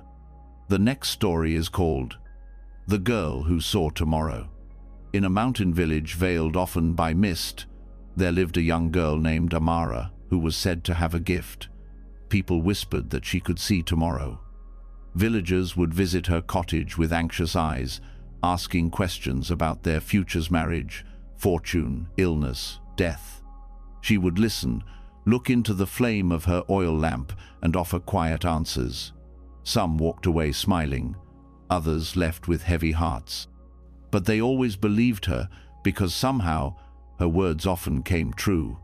Amara, though young, carried the burden of knowing. Even in her sleep, dreams came of things not yet done, people not yet gone, joys not yet born. But over time, This gift became a weight. She could no longer enjoy the rising sun without wondering how many more she or others would see. She could not hear laughter without also hearing when it would fall silent. One day, an old monk traveling from a distant temple arrived in the village. He had heard of the girl, and out of curiosity and compassion, he visited her. "You are the one who sees tomorrow?" he asked gently. She nodded, her eyes tired. "It comes to me whether I want it or not. And has it brought you peace?" "No," she said quietly. "It has taken it from me." The monk sat beside her in silence for a long moment, then said, "Let me show you something." He reached into his robes and took out a small stone wrapped in cloth. "This stone," he said, "was given to me by my teacher. He said it holds all the answers I seek, but only in the moment I stop asking." Amara looked puzzled. "That makes no sense." "Exactly," he said, smiling. "That's why it brings peace." He stood, bowed, and said, "Tomorrow is only a thought. What matters is the tea you drink today, the breeze on your face, the warmth of a hand you still get to hold. All the knowing in the world can't replace the miracle of this breath." Amara looked out the window. The sky was beginning to turn gold. For the first time in many seasons, she didn't ask what the next day would bring. Moral of the story: to know the future is not the same as living the present. Peace does not come from predicting what's ahead, but from fully feeling what is here. Life unfolds not in tomorrow's certainty, but in today's wonder. The next story is called The Hermit and His Shadow. In the dense stillness of a mountain forest, far from villages and voices, a hermit lived alone in a small wooden hut. Years had passed since he left the world behind. No family, no disciples, no conversation. Only the wind through pine needles and the slow rhythm of his breath. He sought solitude to find truth, to escape confusion, and to dissolve the self that clung to the noise of life. Yet even in this silence, he could not escape one thing: his shadow. Each morning, when the sun rose, his shadow stretched beside him. It followed him through the trees, crept along the temple wall, and stood silently behind him as he meditated. At first, he ignored it, but over time, he began to feel disturbed by it. "Why won't it leave me?" he wondered. "I gave up the world. Why does this darkness still follow me?" He began meditating harder, longer hours, fewer meals, deeper silence. But still, the shadow came with the light, as steady as breath. One morning, in frustration, he leapt up and chased it, running in circles, trying to stamp it out with his feet. He spun and lunged, only to fall to the earth, exhausted, the shadow still beside him. That evening, as the sun dipped low, a traveling monk happened upon the hermit's hut and saw him sitting alone, face troubled. "Why are you in such distress, honored one?" the traveler asked. The hermit sighed. "I came here to lose the self, to dissolve the ego, but still this shadow follows me. No matter what I do, it stays." The monk sat beside him and said, "You have not failed. Your shadow does not mean the self remains, it means the light is still shining. The shadow is not your enemy, it is your teacher. It shows you where the light is and where your work still lies." The hermit closed his eyes. He had been trying to erase what needed only to be seen. The shadow was not the problem, it was the reflection of his presence in the world. Moral of the story: we all carry shadows, not because we are broken, but because there is still light within us. Peace is not found in running from our darkness, but in accepting it with compassion. The shadow does not follow to haunt, use it, follows to remind us we are still here, still alive, still becoming. The next story is called When the Lotus Closes. In a temple surrounded by still waters and thick green reeds, lotus flowers bloomed every morning with the sun. The monks often rose before dawn just to witness it, the slow, graceful opening of the petals, soft and quiet, like a breath being drawn. The lotus was sacred to them, a symbol of purity, of awakening rising from the mud. But just as surely as it opened, it also closed. Every evening, as the sun dipped below the horizon, the lotus would fold in on itself and vanish beneath the twilight. A young monk named Cain became fascinated by the flowers. Each morning he watched them open, and each evening he sat by the pond, saddened as they closed. He began to dread sunset. He wished the lotus could stay open forever, glowing in the golden light.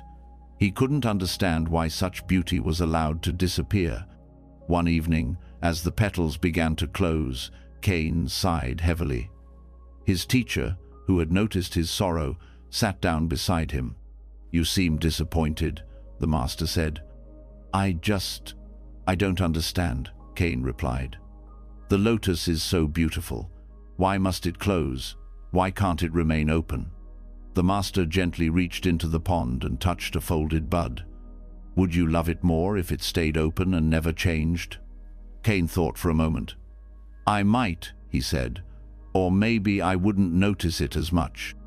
The master nodded. A flower that never closed would be taken for granted. Its beauty would become ordinary. But the lotus teaches us something deeper. It blooms with the morning and rests with the night. It embraces its rhythm, not fighting the cycle of opening and letting go. He looked at Cain and added, "Everything you love will change. Everything you cherish will have its time. When you stop trying to hold the moment still, you begin to feel the sacredness of its passing." Cain looked at the pond. The lotus flowers were almost fully closed, shadows rippling across the water. Yet instead of sadness, he felt a kind of peace, soft, quiet, and full of truth. Moral of the story: beauty lies not in what stays, but in what comes and goes with grace. Like the lotus that opens and closes, life moves in cycles. To find peace, we must stop clinging and learn to bow with the rhythm of all things. The next story is called Moonlight in a Puddle. In the middle of a quiet courtyard, after a summer rain, a small puddle had formed between the worn stones. The air was cool, the sky clear, and the moon hung bright above the temple. A young monk, returning from evening meditation, paused when he saw the puddle glowing faintly. He looked closer, and there it was, the reflection of the full moon, shining perfectly in the water. He stood in silence, watching it shimmer, untouched by his presence. The moonlight danced in the puddle as if it had fallen gently from the sky just for him. But as he leaned in to see more clearly, a single drop from the edge of the roof fell into the water. The surface rippled, and the moon disappeared. The monk gasped softly. He waited, hoping it would return. But the puddle remained broken and unclear. He felt a sudden sadness, a strange emptiness, as though something precious had been lost. He sat beside it, confused. How could something so beautiful vanish so quickly? How could it be there and then gone? The old master, passing through the courtyard on his evening walk, saw the monk's expression and came to sit beside him. "You saw the moon," the master said softly. "I did," the monk whispered. "It was beautiful. Then it was gone." The master nodded. "And is the moon gone?" The monk paused. "No, only its reflection." The master smiled. "Exactly. The reflection was never the moon. It was only a moment, a glimpse. What you saw was real, but not lasting, and yet the real moon still shines, untouched above us." The young monk looked up. The moon hung quiet in the sky, just as before. He smiled through the ache in his chest. "The heart is like a puddle," the master said. "It reflects truth when still, but when stirred by desire, fear, or grasping, the reflection fades. Do not mourn the ripple, let the surface settle. The moon is always there." Moral of the story: what we see, feel, or hold may vanish, but truth does not disappear. Like moonlight in a puddle, beauty appears in stillness and fades in movement, yet the source remains. Peace comes not from clinging to the reflection, but from knowing the light is always above, waiting to be seen again. The next story is called The Bird Who Forgot to Sing. In a forest where the trees swayed like quiet dancers and the sky blushed gently each morning, there lived a small bird with the most beautiful voice in the land. Her song was soft yet bright, simple yet full of life. Each dawn, her melody would rise with the sun and drift through the trees like a warm breeze, waking flowers, stirring leaves, and bringing comfort to all who heard it. But one morning, the bird did not sing. The forest waited, hushed, the sun rose, the wind moved through the branches, but the song never came. The bird sat in her nest, her head lowered, her wings folded tightly around her body. Something inside her had gone quiet. Time passed. Days turned to weeks, and the forest grew duller, like it too had forgotten how to move. Animals came and went, asking the bird gently, "Why won't you sing?" She replied each time, "I don't remember how." One day, an old monk, walking through the forest, heard the story of the silent bird. Curious, he followed the sound of stillness until he reached her tree. He sat beneath her nest and waited, not asking anything, not expecting, just breathing, just being. The bird looked down and asked, "Why are you here?" The monk replied, "To listen." She said, "But I have no song." He smiled. "Then I will listen to your silence." They stayed like that for a long time, no words, no music. Just breath, wind, and the soft rustle of leaves. Then, without planning, the bird hummed a note. Just one. It was quiet, unsure, almost broken. The monk looked up with gentle eyes. "There it is." The bird said, "But that's not what it used to be." "No," he said, "it's something new. Sometimes forgetting is not the end, it is the beginning of a different song." The bird sat in silence again, but this time it was a peaceful one. And the next morning, as the sun rose through the trees, her voice returned, not the same as before, but deeper, slower, more tender, and somehow more true. Moral of the story: losing your voice doesn't mean it's gone forever. Sometimes silence is part of the journey back to yourself. When we stop trying to sound like we used to, we begin to sing in the way only this moment can teach us. The next story is called Breath on a Mirror. In a small room at the back of the monastery, there hung a mirror, simple, unpolished, framed in aged wood. It had been there for generations, passed down from teacher to student. The monks would sometimes stop before it, not to admire themselves, but to observe the one thing they often ignored: their own presence. One day, a young monk approached the mirror after receiving difficult news. His brother, who lived far away, had fallen gravely ill. Though the monk had chosen the path of renunciation, love for his family still pulsed in his chest. Now, that love ached, heavy and sharp.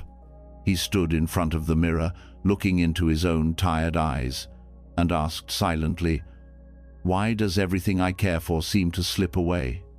Why does it all feel so fragile?" As he exhaled, his breath fogged the mirror. For a moment, his reflection disappeared behind the mist. Startled, he stepped back and watched the fog slowly fade, revealing his face once again. The old master, entering quietly, noticed the monk's stillness and came to stand beside him. "Do you see it?" the master asked gently. The monk nodded. "I breathed, and then I vanished." The master's eyes softened. "And then you returned." The monk stared at the mirror, but it felt so real, the disappearance. Like life itself, one breath, and it can all vanish. The master rested his hand on the young monk's shoulder. "Yes, life is like breath on a mirror there, and then gone. We cannot hold it, but we can witness it. What matters is not how long it lasts, but how clearly we see it while it's here. They stood together in silence. The monk exhaled again, and once more the fog covered his reflection. This time, he didn't flinch. He watched it appear and disappear and appear again like waves on a quiet shore. And in that simple act, he understood. The disappearing is part of the seeing. Moral of the story: life is as brief and delicate as breath on a mirror. What comes will go, what appears will fade. But in witnessing each moment with honesty and care, we touch something deeper than permanence. We touch truth. Not in holding on, but in letting be. The next story is called The Master's Empty Chair.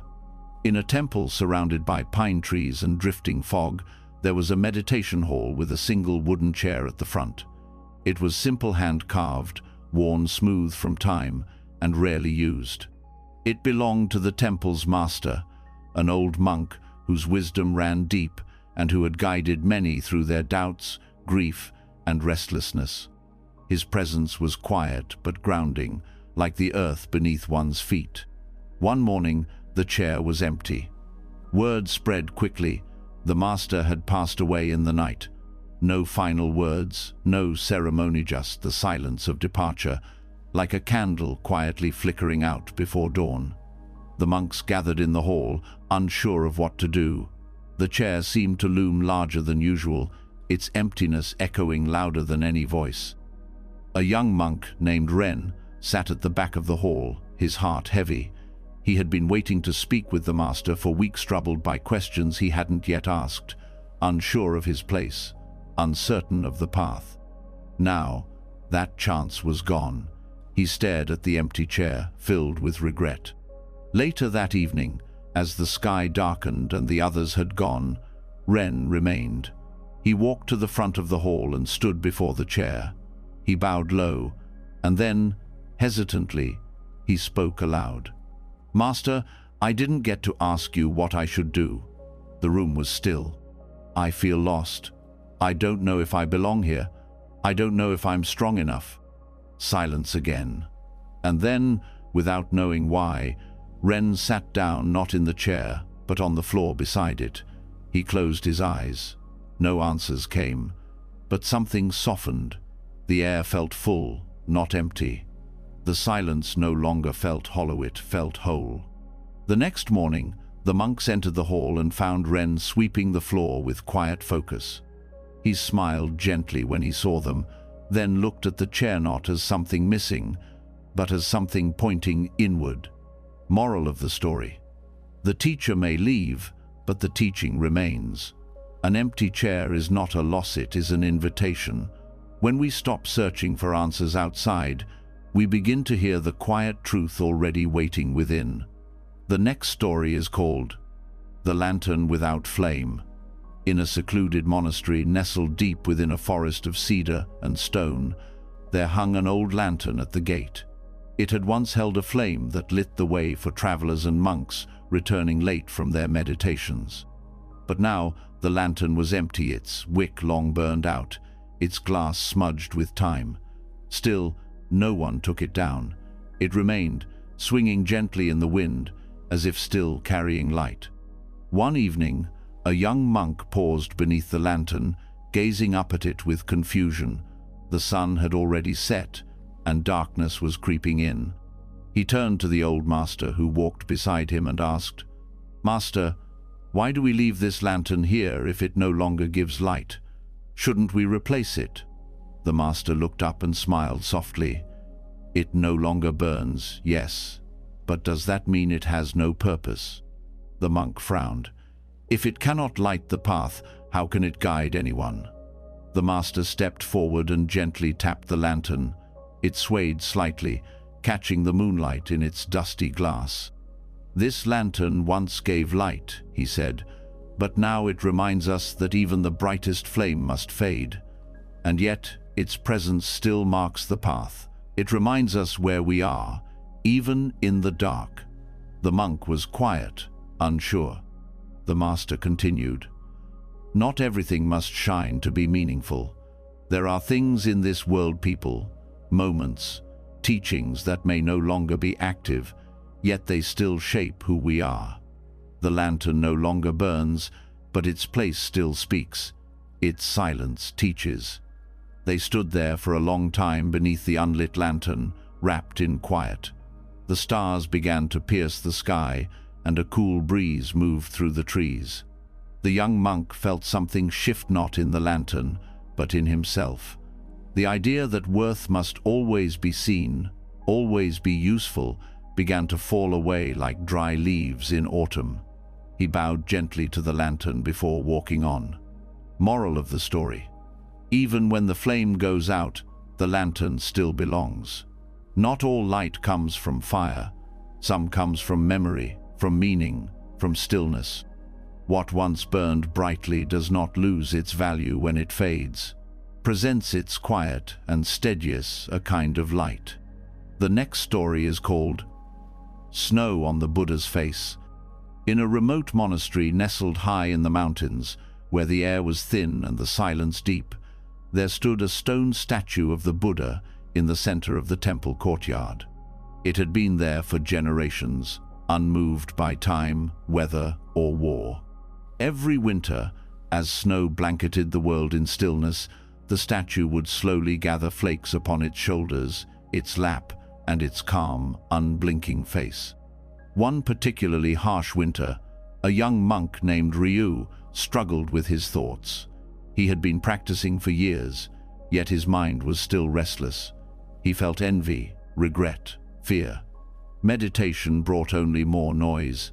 He watched the older monks with their peaceful expressions and wondered why his heart still felt like a storm. One morning, after a long night of snowfall, Ryu stepped outside and saw the Buddha statue covered in white. Snow clung to the brow, to the eyes, to the gentle smile.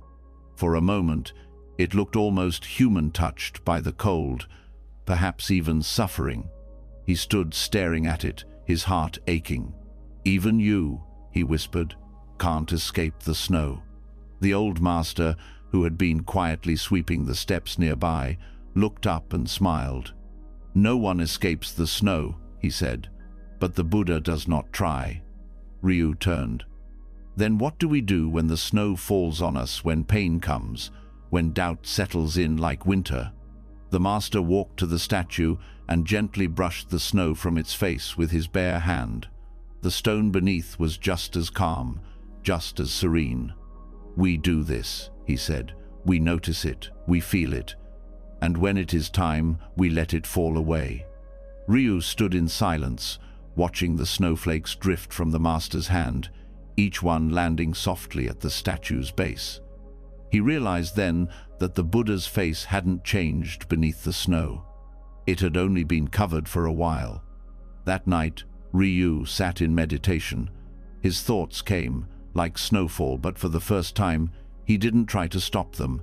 He just let them pass. Moral of the story: suffering may fall upon us like snow, but it does not change who we truly are. Beneath every worry, every doubt, is a stillness untouched. Peace isn't found by avoiding the storm, it is revealed when we stop trying to resist it. The next story is called The Fox Who Waited Too Long. Near the edge of a quiet forest, where the trees gave way to open fields, there lived a small, clever fox. He was not like the other. She did not rush, did not chase blindly, did not act on impulse. Instead, he watched, waited, and planned. He believed that patience was the key to everything, and so he waited, always waiting for the perfect moment. One autumn, when the apples had ripened and fallen near a village orchard, the fox saw an old woman placing food out for the birds. Among the seeds and crumbs was a warm rice bun, fresh, soft, steaming in the morning air. The fox's stomach growled, but he did not move. "Not yet," he thought. "If I wait, she may leave, and I can take it without risk." So he waited in the bushes, hidden and still. A sparrow swooped down, pecked at the crumbs, then flew away. The fox waited. A squirrel darted in, sniffed the bun, took a crumb, and ran. The fox still waited. More animals came, some cautious, some bold. The rice bun grew smaller. The fox's hunger grew stronger. But still he said to himself, "Not yet, just a little longer. Soon it will be safe." Finally, when the old woman left her porch, the fox leapt from the grass. But it was too late. The bun was gone, scattered in crumbs, carried away by those who had risked arriving earlier. The fox sat alone in the fading light, stomach empty, the scent of what could have been lingering in the air. From the forest path, a wandering monk who had watched the scene unfold stepped beside him. "You waited wisely," the monk said, "but even wisdom must act." The fox looked up, tired and ashamed. The monk continued, "We think we are safe when we wait, but sometimes waiting is a kind of fear dressed as caution. The moment does not last forever, neither does the chance to meet it." The fox lowered his head and listened to the leaves rustling in the wind, the sound of time slipping past. Moral of the story: patience is a virtue, but when it becomes hesitation, it turns into regret. Opportunities come and go like morning steam on a rice bun, warm, fleeting, and gone if we wait too long. Wisdom is not just in watching, but in knowing when to act. The next story is called Dust on the Sutras. In a small, quiet temple tucked into a forest clearing, there was a library filled with sacred text sutras, chants, and ancient teachings written by hand on delicate scrolls and worn pages. These texts were honored, protected, and rarely touched. Monks walked softly in the room, speaking little, as if even their breath might disturb the wisdom resting there. One day, a young monk named Nico was assigned to clean the library. He entered with care, bowing before the shelves as he had seen the elders do. But when he looked closely, he noticed something that filled him with shame dust. A fine layer of it, resting on the surfaces of even the most sacred sutras. He panicked. How could this be, he thought. These are Buddha's teachings. They should be untouched, perfect. He rushed to find an old cloth and began to wipe the dust away in long, frantic strokes. The old master entered quietly behind him and stood watching. After a moment he said, "Slow down, Nico. You're wiping with fear." Nico stopped. "I didn't mean to let them get dirty, master. I thought the teachings should always be clean." The master smiled gently. "The dust does not harm the sutras. What matters is whether their meaning is alive in you." Nico looked confused. "But if we let them sit and gather dust, aren't we forgetting them?" "No," the master replied. "We forget them when we leave their wisdom on the page and not in our hearts."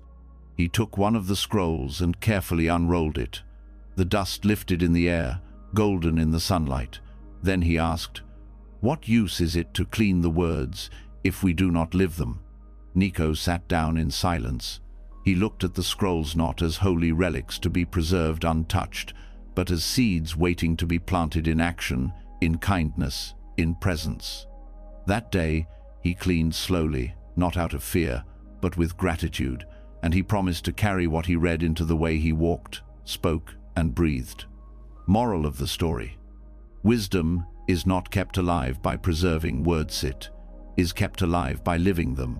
The dust on the sutras means nothing if the heart is clear. True understanding begins not with memorizing truth, but with embodying it. The next story is called The Passing of Stillness. In a valley held between two mist-covered mountains, there was a small lake that mirrored the sky so perfectly. The monks who lived nearby called it Heaven's Eye. No boats sailed its waters. No animals stirred its edges. It was still so still that watching it felt like falling into silence itself. Each morning, a young monk would come and sit by the lake, legs crossed, breath soft, eyes wide. He came seeking peace, the kind of peace that did not move, did not waver, did not end. He believed that true enlightenment was perfect stillness, unbroken, untouched. One day, while sitting in meditation, a sudden breeze swept down the valley. The surface of the lake rippled gently. A leaf fell from a tree and drifted across the water. The monk opened his eyes and felt disappointment rise in his chest. The stillness was gone. Later, as he swept the temple steps, he confided in the old master, "I almost found it today, the perfect stillness. But then the wind came, and the leaf ruined everything." The master listened, then smiled with the gentleness of someone who had once thought the same. "Tell me," he asked, "was the stillness ever really broken?" The monk frowned. "Yes, master." The water moved. The master nodded. "Yes, the water moved. But what about the lake? Did it stop being the lake?" The monk paused, unsure. The master continued, "You saw the reflection change and thought the peace was lost. But the lake never left. Stillness does not mean nothing happens, it means nothing is held." That evening, the young monk returned to the lakeside. Again, the surface moved. Again, leaves danced on the water. But this time, he did not feel disturbed. He simply watched. And slowly, he began to understand that true stillness was not the absence of motion, but the absence of resistance. In the ripples, he found rhythm. In the falling leaves, he found letting go. And in the movement, he found peace. Moral of the story: stillness is not about freezing life in place. It is about accepting its flow without grasping. Peace isn't found in a world that never moves, it is found in the heart that doesn't cling when it does. True stillness passes through us like a breeze, asking only that we welcome it, then let it go. The next story is called The Dancer with No Audience. In the heart of a quiet valley where wildflowers moved like soft waves in the wind, there was a small temple built of wood and stone. Just beyond its garden, down a mossy path few ever followed, stood an old platform once used for village festivals. Time had worn it down, the stage was cracked, the paint faded. No crowds gathered there anymore. But every morning at dawn, a woman danced on it. She was not a monk. She was not known. Her name was Lian, and she had once performed in great cities before walking away from it all. Now she danced alone, with no music but the birdsong, no rhythm but her breath. Her feet moved through stillness. Her hands followed the wind. And though no one watched, she danced with full devotion. One morning, a young monk passing by saw her. He stood at a distance, curious, confused. When her dance ended, he stepped forward and asked, "Why do you dance if no one sees you?" Lian smiled, brushing a strand of hair from her face. "Because the dance is not for them." "Then who is it for?" the monk asked. She looked around the mountains, the sky, the trees. "For this," she said softly, "for the moment that allows it, for the joy that rises in the doing. The world watches in ways you cannot see." The monk furrowed his brow. "But don't you want to be recognized?" She paused. "I used to. I chased applause, waited for praise, but it faded like echoes.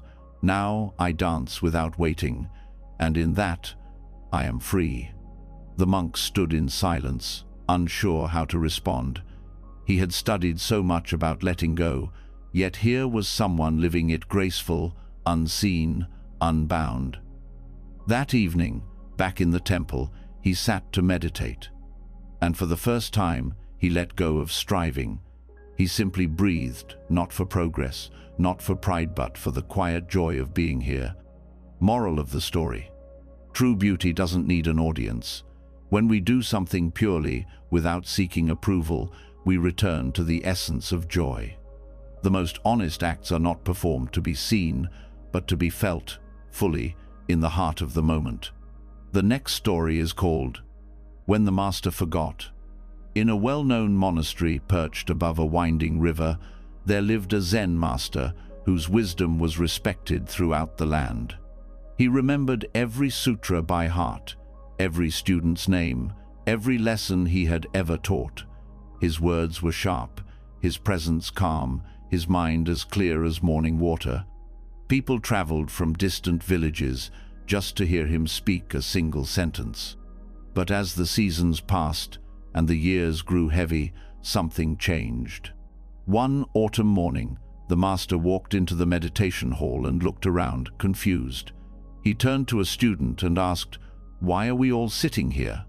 The student, startled, said, "Master, it's morning zazen. You lead us each day." The master smiled faintly, then nodded, though his eyes did not recognize the room. From that day forward, the forgetting continued. He stumbled over chants, forgot the names of the monks he had raised, and once even asked the cook how to boil rice. Whispers filled the temple. Some were gentle, others not. How can he teach if he cannot remember? Has he lost his wisdom?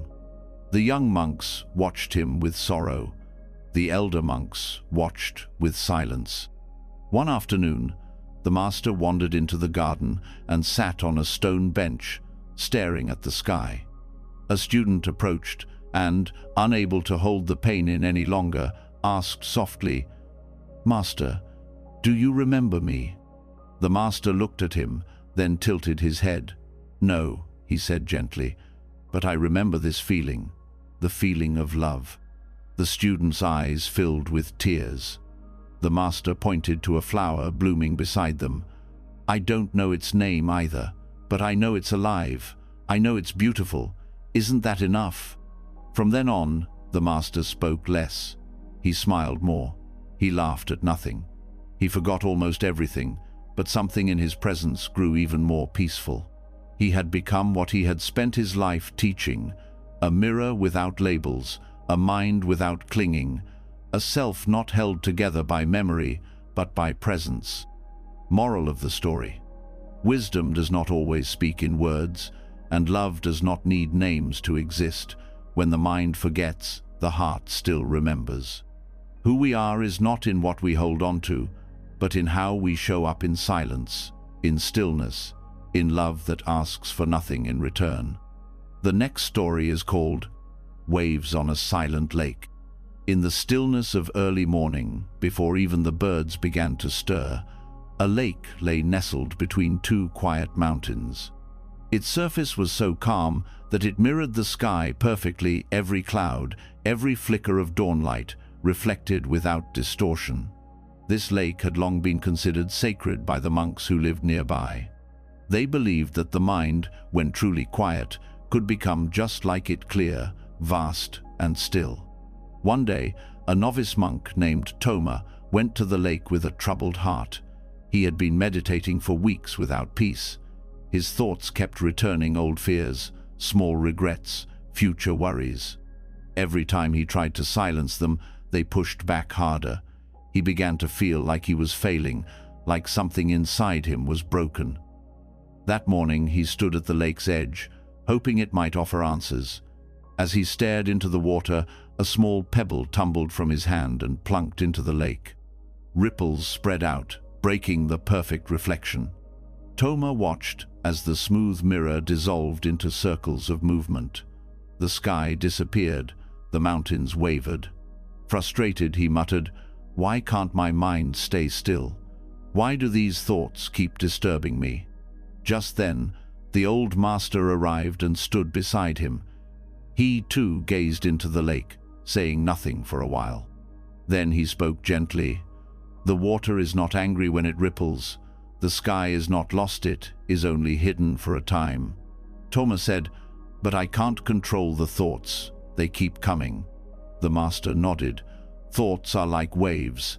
The lake cannot stop the wind, but it does not try. It only waits. And in time, the ripples settle." Toma looked down. The water had already begun to still. The sky slowly returned, as if it had never left.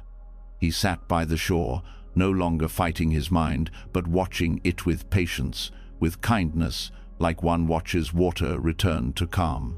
Moral of the story: stillness is not the absence of thought, but the gentle returning to peace. Like waves on a lake, our minds will stir. But if we do not chase or fear the movement, clarity will return on its own. The next story is called A Koan for the Dying. In the stillness of a dimly lit room, a revered monk lay on his final bed. The walls of the monastery were quiet. No chants echoed, no incense burned. Only the soft sound of breath slow, then slower. His students gathered around him, their eyes wide with sorrow and uncertainty.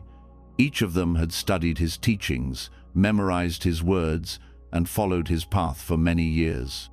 But now, with his time slipping away, they found themselves unprepared for the one lesson he had not yet given: how to meet the end. The youngest among them, voice trembling, leaned close and whispered, "Master, do you have one last teaching for us?" The old monk opened his eyes weakly, his breath barely more than a whisper. He smiled not with fear, but with clarity. "Yes," he said, "here is your final koan." The students leaned in, holding on to every fragile sound. The monk said slowly, "Where does the flame go when the candle is blown out?" And then, without another word, he exhaled one final time and was gone. The room was silent. At first, the students were stunned. Some wept quietly. Others stared at the floor, their thoughts swirling. The question hung in the air like the last note of a song, impossible to answer and impossible to ignore. That night, none of them slept. One monk walked through the forest in the moonlight, asking the question aloud. Another sat by the river, watching the current carry leaves into darkness. A third simply watched the stars and wondered how anything so bright could disappear without sound. Days passed. Weeks. They discussed the koan, meditated on it, fought with it, but no one could solve it. Until one evening, the youngest monk returned to the room where the master had died. He lit a single candle and sat beside it, just watching. Then, with a deep breath, he blew it out. The flame vanished, and in the dark he whispered, "It goes nowhere. It returns to what it always was, formless, free, and at peace." And he cried not from fear, but from understanding.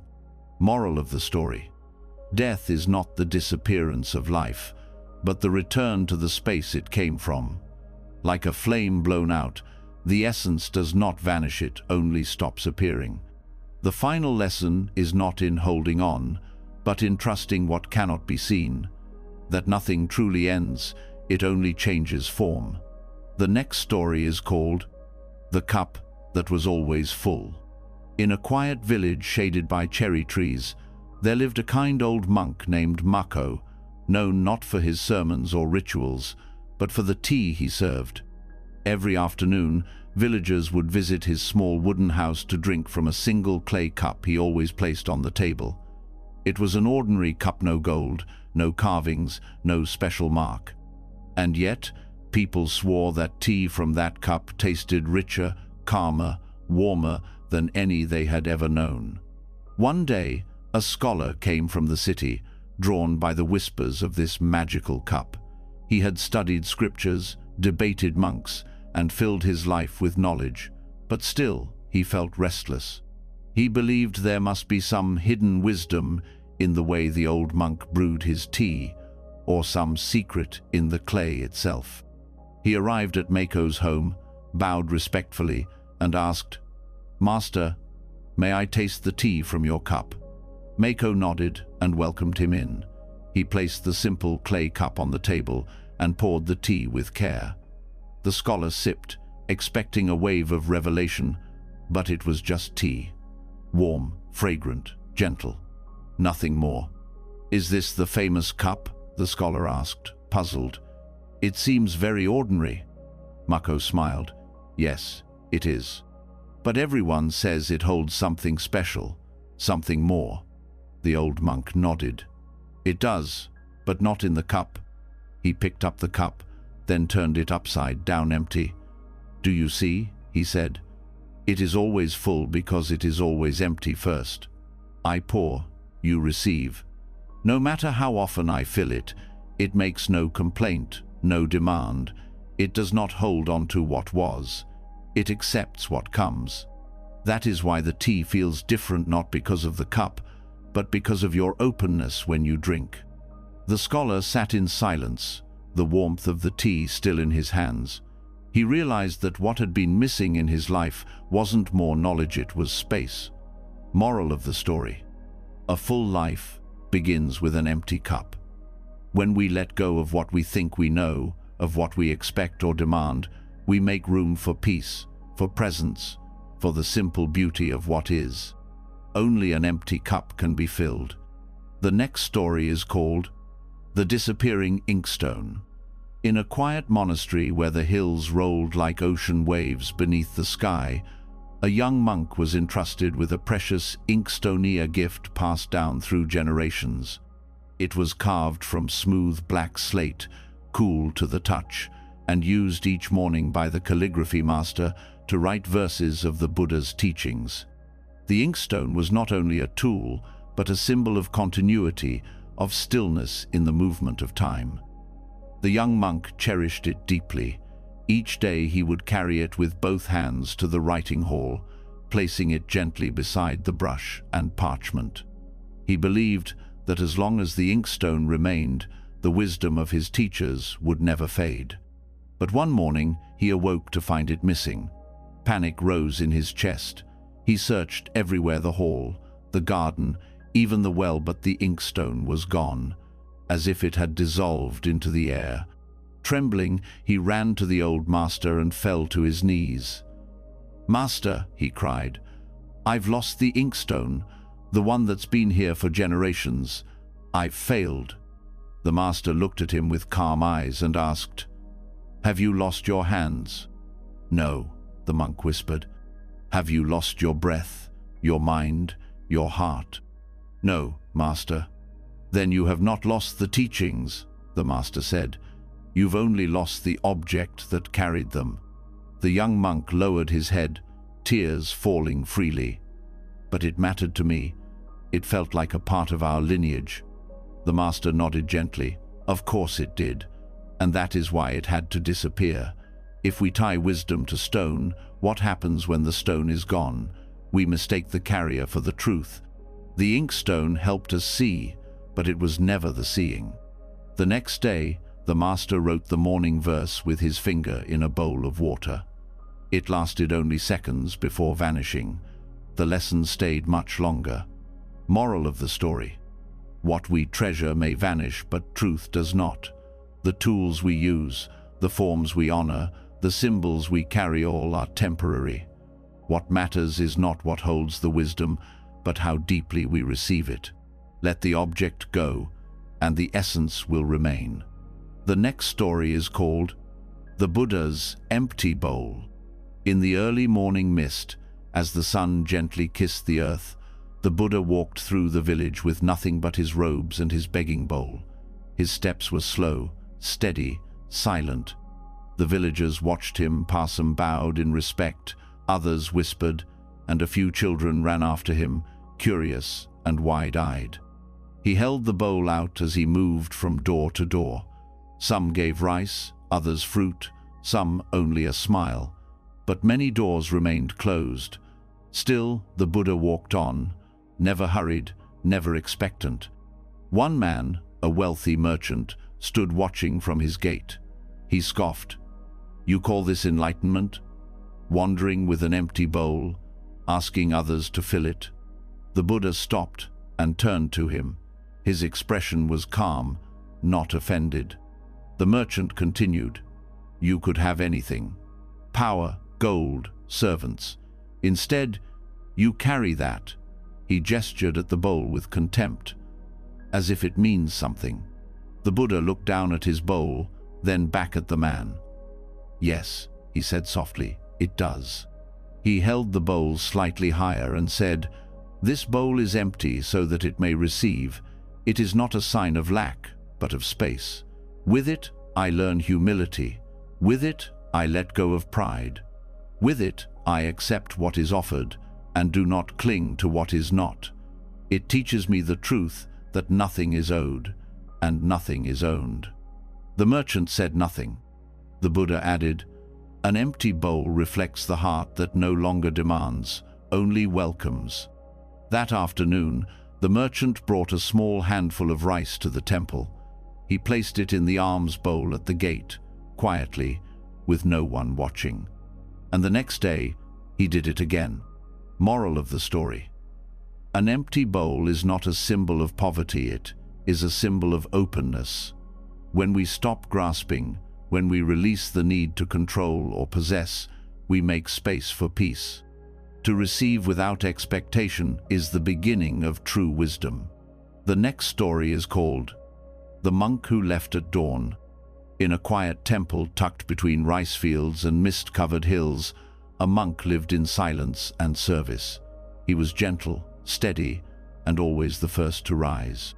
Each morning before the bell, he would sweep the courtyard, boil water for tea, and light the incense in the meditation hall. The others admired his discipline, but also his kindness. He spoke little, yet his presence was calming, like a still pond reflecting the morning sky. Then, one day, he was gone. No note, no farewell.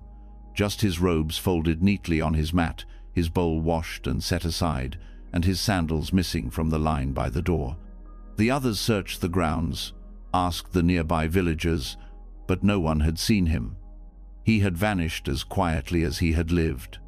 Some of the younger monks were confused. Why would he leave without telling anyone?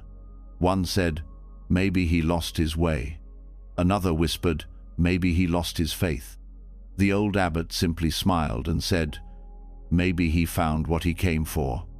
They didn't understand. Days passed, then weeks. The monk's absence left a silence heavier than before. The bells still rang, the incense still burned, the courtyard still needed sweeping, but something felt unfinished, unresolved. One morning, a letter arrived. It had no name, but the handwriting was familiar. It read, I have not left in sadness nor in anger. I simply heard the wind whisper, it is time. The path is not only in the temple, but in the world beyond the gate. I came to learn stillness. I leave to learn movement. Please do not search for me. I have not gone. I have only continued. The monks stood in silence as the letter was read. One of them finally asked the abbot, will we ever see him again? The old man looked at the rising sun and said, perhaps not with our eyes. But he is in the morning light, in the space he left behind. That too is a teaching. And the courtyard was swept that day not with sorrow, but with understanding. Moral of the story: not all departures are losses. Sometimes walking away is part of the path. The ones who leave without sound often leave the deepest teachings behind. When we stop clinging to presence, we begin to understand the quiet truth. Some lessons arrive when others disappear. The next story is called Shadows at Noon. In the heart of the dry season, when the sun sat high and the earth was silent with heat, a monk named Sora walked alone through the open plain. There were no trees to shade him, no clouds in the sky. The sun above burned directly overhead, casting no long shadows, only the faint, tight outline of his own form beneath him. He had been walking for hours, lost in thought, weighed down not by the sun but by a heaviness in his heart. He had recently discovered something painful, a mistake he had made long ago, one that had caused harm to another. Though time had passed and forgiveness had been offered, Sora could not forgive himself. The guilt clung to him like a second skin. As he paused to drink water, he noticed his shadow small, faint, almost invisible in the brightness of the day. For a moment, he was confused. Then he remembered the teachings. At noon, even the deepest shadow hides. That evening, after returning to the monastery, he went to the old master and bowed low. "Master," he said, "my past mistakes follow me like a shadow. Even when I try to move forward, they stay beneath my feet." The master poured 2 cups of tea and motioned for him to sit. After a long silence, he spoke softly. "Do you know what happens to your shadow at noon?" Sora nodded. "It becomes so small it's hard to see."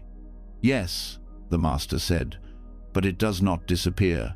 It is still there, under your feet, just as your past is still part of you, but it does not need to stretch across your future."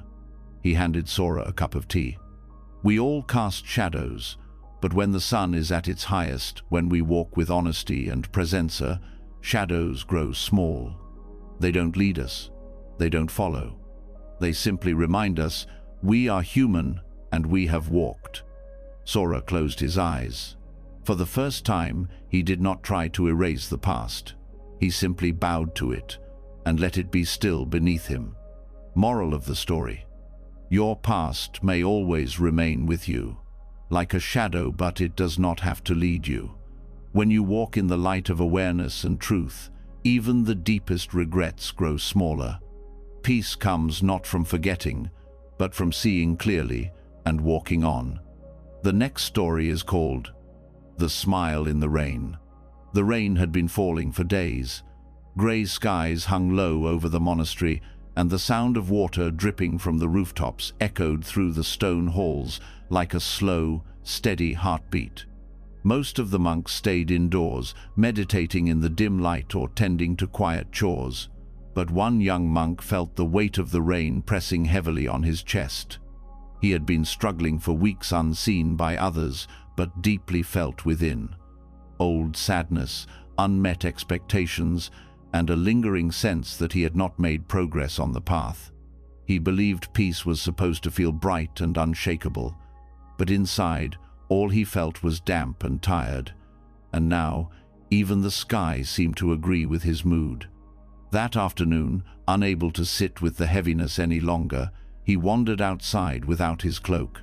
The rain soaked his robes almost instantly, but he didn't care.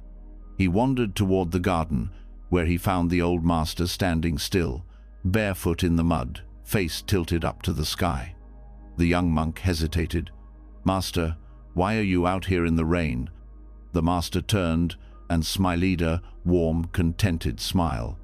"To feel it," he said simply.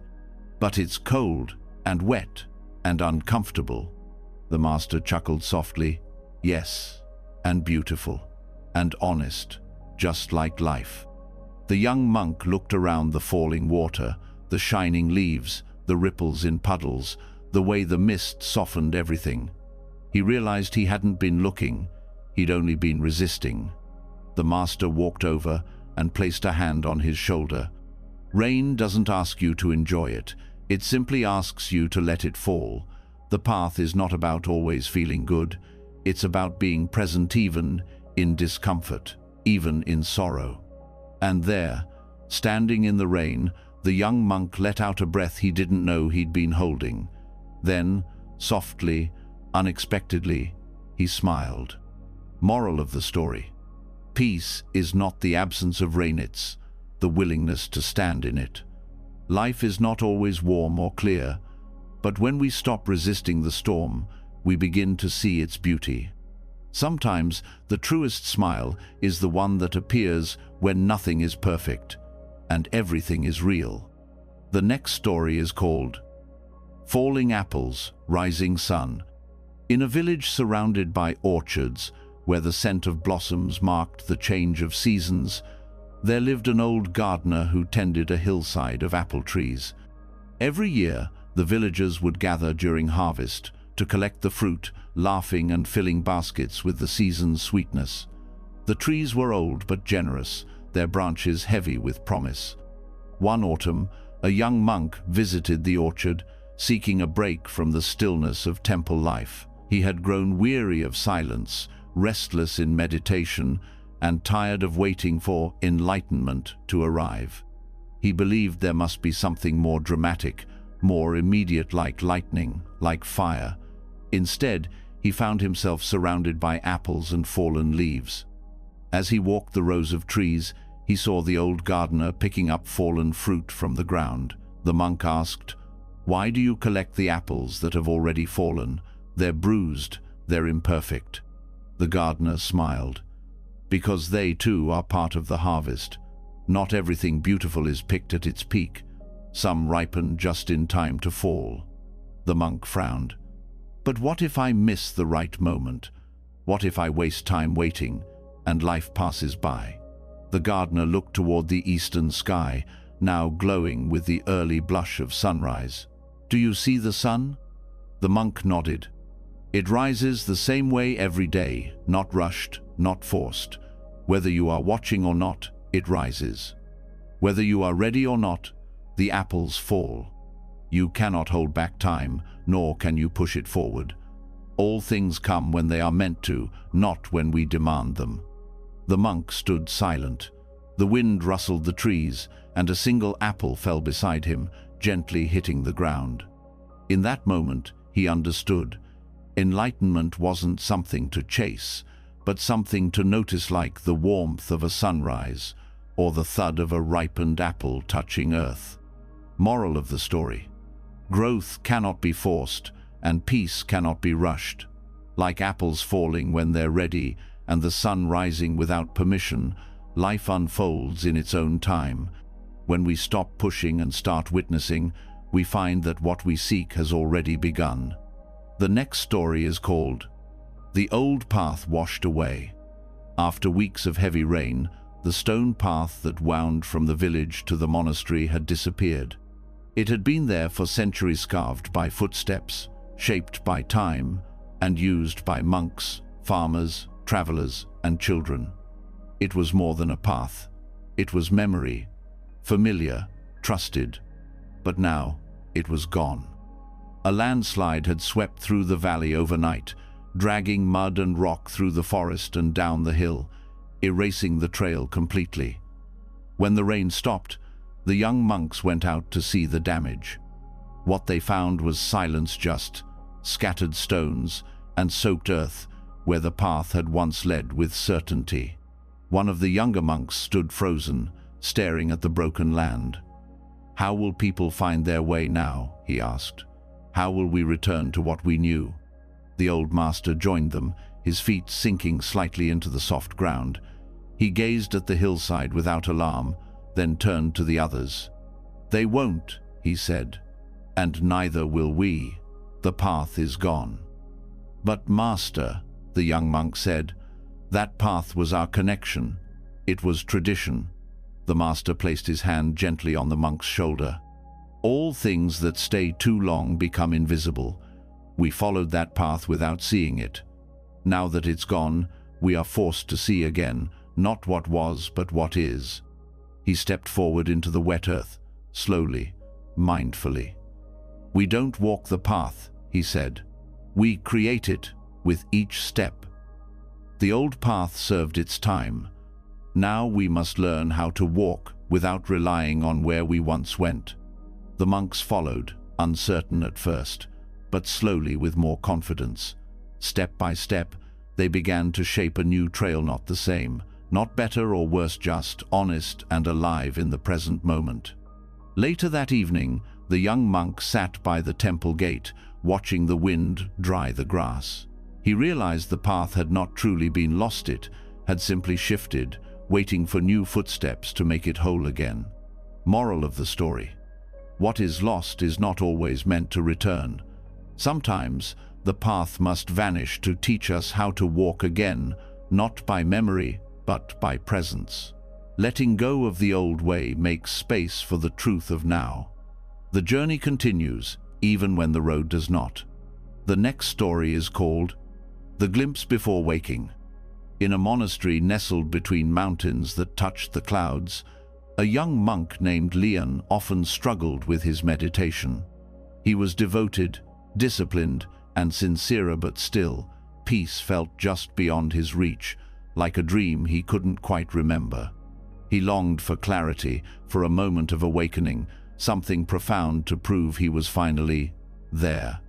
One night, exhausted, Leon fell into a deep sleep after hours of restless effort. In his dream, he wandered through a forest made of light. Trees shimmered like crystal, and the air felt alive with silence. In the middle of the forest stood a pond, so still it looked like glass. As he knelt beside it, and looked into the water, he saw not his reflection, but a version of himself smiling with deep, effortless calm. Then suddenly the forest began to fade. The wind stirred, the light dimmed, and he heard a voice from outside. But from within, "You are already awake. You just haven't noticed." In that instant, Lian's eyes opened. He lay still in the darkness of his cell, the dream slipping away like smoke. But something lingered, not the image, not the voice, but the feeling, a quiet, powerful stillness in his chest. He sat up, placed his feet on the cold floor, and breathed. The silence around him felt full, not empty. The next morning, he approached the old master and told him everything. He asked, "Was it just a dream, or was it real?" The master sipped his tea and said, "All dreams end, but the glimpse before waking, that is the closest to truth. Not because it lasts, but because it shows you what's possible." Lian bowed his head. "But how do I return to it?" "You don't," the master said. "You learn to see it here, not in sleep, not in another world, but in this moment, before your mind clings, before your thoughts rise in the breath, in the pause, in the space between." And as Lian walked away, he noticed something he hadn't before: the sound of footsteps, the chill of morning air, the soft golden light filling the corridor. Moral of the story: moments of clarity often come like dreams, brief, quiet, and easy to miss. But what they reveal is real. Enlightenment is not a place we arrive at, it is the space we wake into, again and again, when we begin to notice what was always there. The next story is called The Feather in the Fire. In the heart of winter, the monastery's fire burned bright and steady. It was the place where the monks gathered in the evening, some to warm their hands, others to reflect in silence. The fire gave comfort, but also served as a teacher, for its light danced without attachment, and its heat never clung to anything for long. One night, a young monk sat beside the hearth, staring into the flames. In his lap, he held a single white feather he had found earlier that day in the snow. It was delicate, perfect. Something about it made him feel calm, even protected. He didn't know why, but he had kept it close all day. The old master entered quietly, sitting beside him without a word. They watched the fire together. After a while, the young monk turned and asked, "Master, why do we get attached to such small things? I found this feather in the snow, and yet I feel afraid to lose it." The master looked at the feather, then at the fire. "Place it in the flame," he said. The monk's eyes widened. "But it will be gone." The master nodded, not as command, but as invitation. "Yes, that is the point." Hands trembling, the monk slowly extended the feather. The moment it touched the flame, it vanished. No sound, no resistance, just a flicker of light, and then nothing. For a moment, the monk felt grief, then something else: release. The master spoke softly. "We cling to things because we think they carry meaning, but the feather did not give you peace, it reminded you of it. The fire did not destroy the feather. It revealed its truth, light, brief, beautiful, and free." The monk looked into the fire again. His lap was empty now, but his heart felt strangely full. The feather had left no ash, no trace, and yet he remembered it more clearly than ever. Moral of the story: what we love may vanish in an instant, but that does not mean it is lost. Some things are not meant to be kept, they are meant to be felt. Like a feather in the fire, beauty is not in possession, but in presence, in surrender, in letting go when the moment asks for it. The next story is called The One Who Let Go. In a village near the base of a great mountain, there lived two monks only, young and full of questions, the other older, known for his gentle silence. The villagers often came to the younger monk for advice. He was sharp, articulate, full of wisdom, learned from books and debates. But behind his eloquence, he carried a quiet frustration. No matter how much he learned, peace always seemed just out of reach. The older monk, by contrast, spoke little.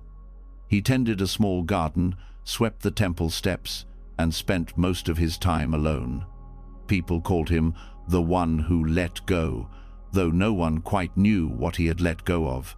He had once been a scholar, a teacher, even a leader, but now he was simply present. One evening, after another long day of teaching and explaining, the younger monk found the elder sitting by the riverbank, watching the water move slowly under the moonlight. He approached and asked softly, "What did you let go of, master? Why do they call you that?"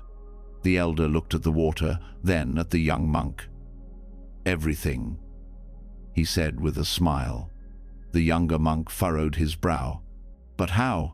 I try to let go, of worry, of pride, of control. But they return, like birds always circling back." The elder picked up a small stone and handed it to him.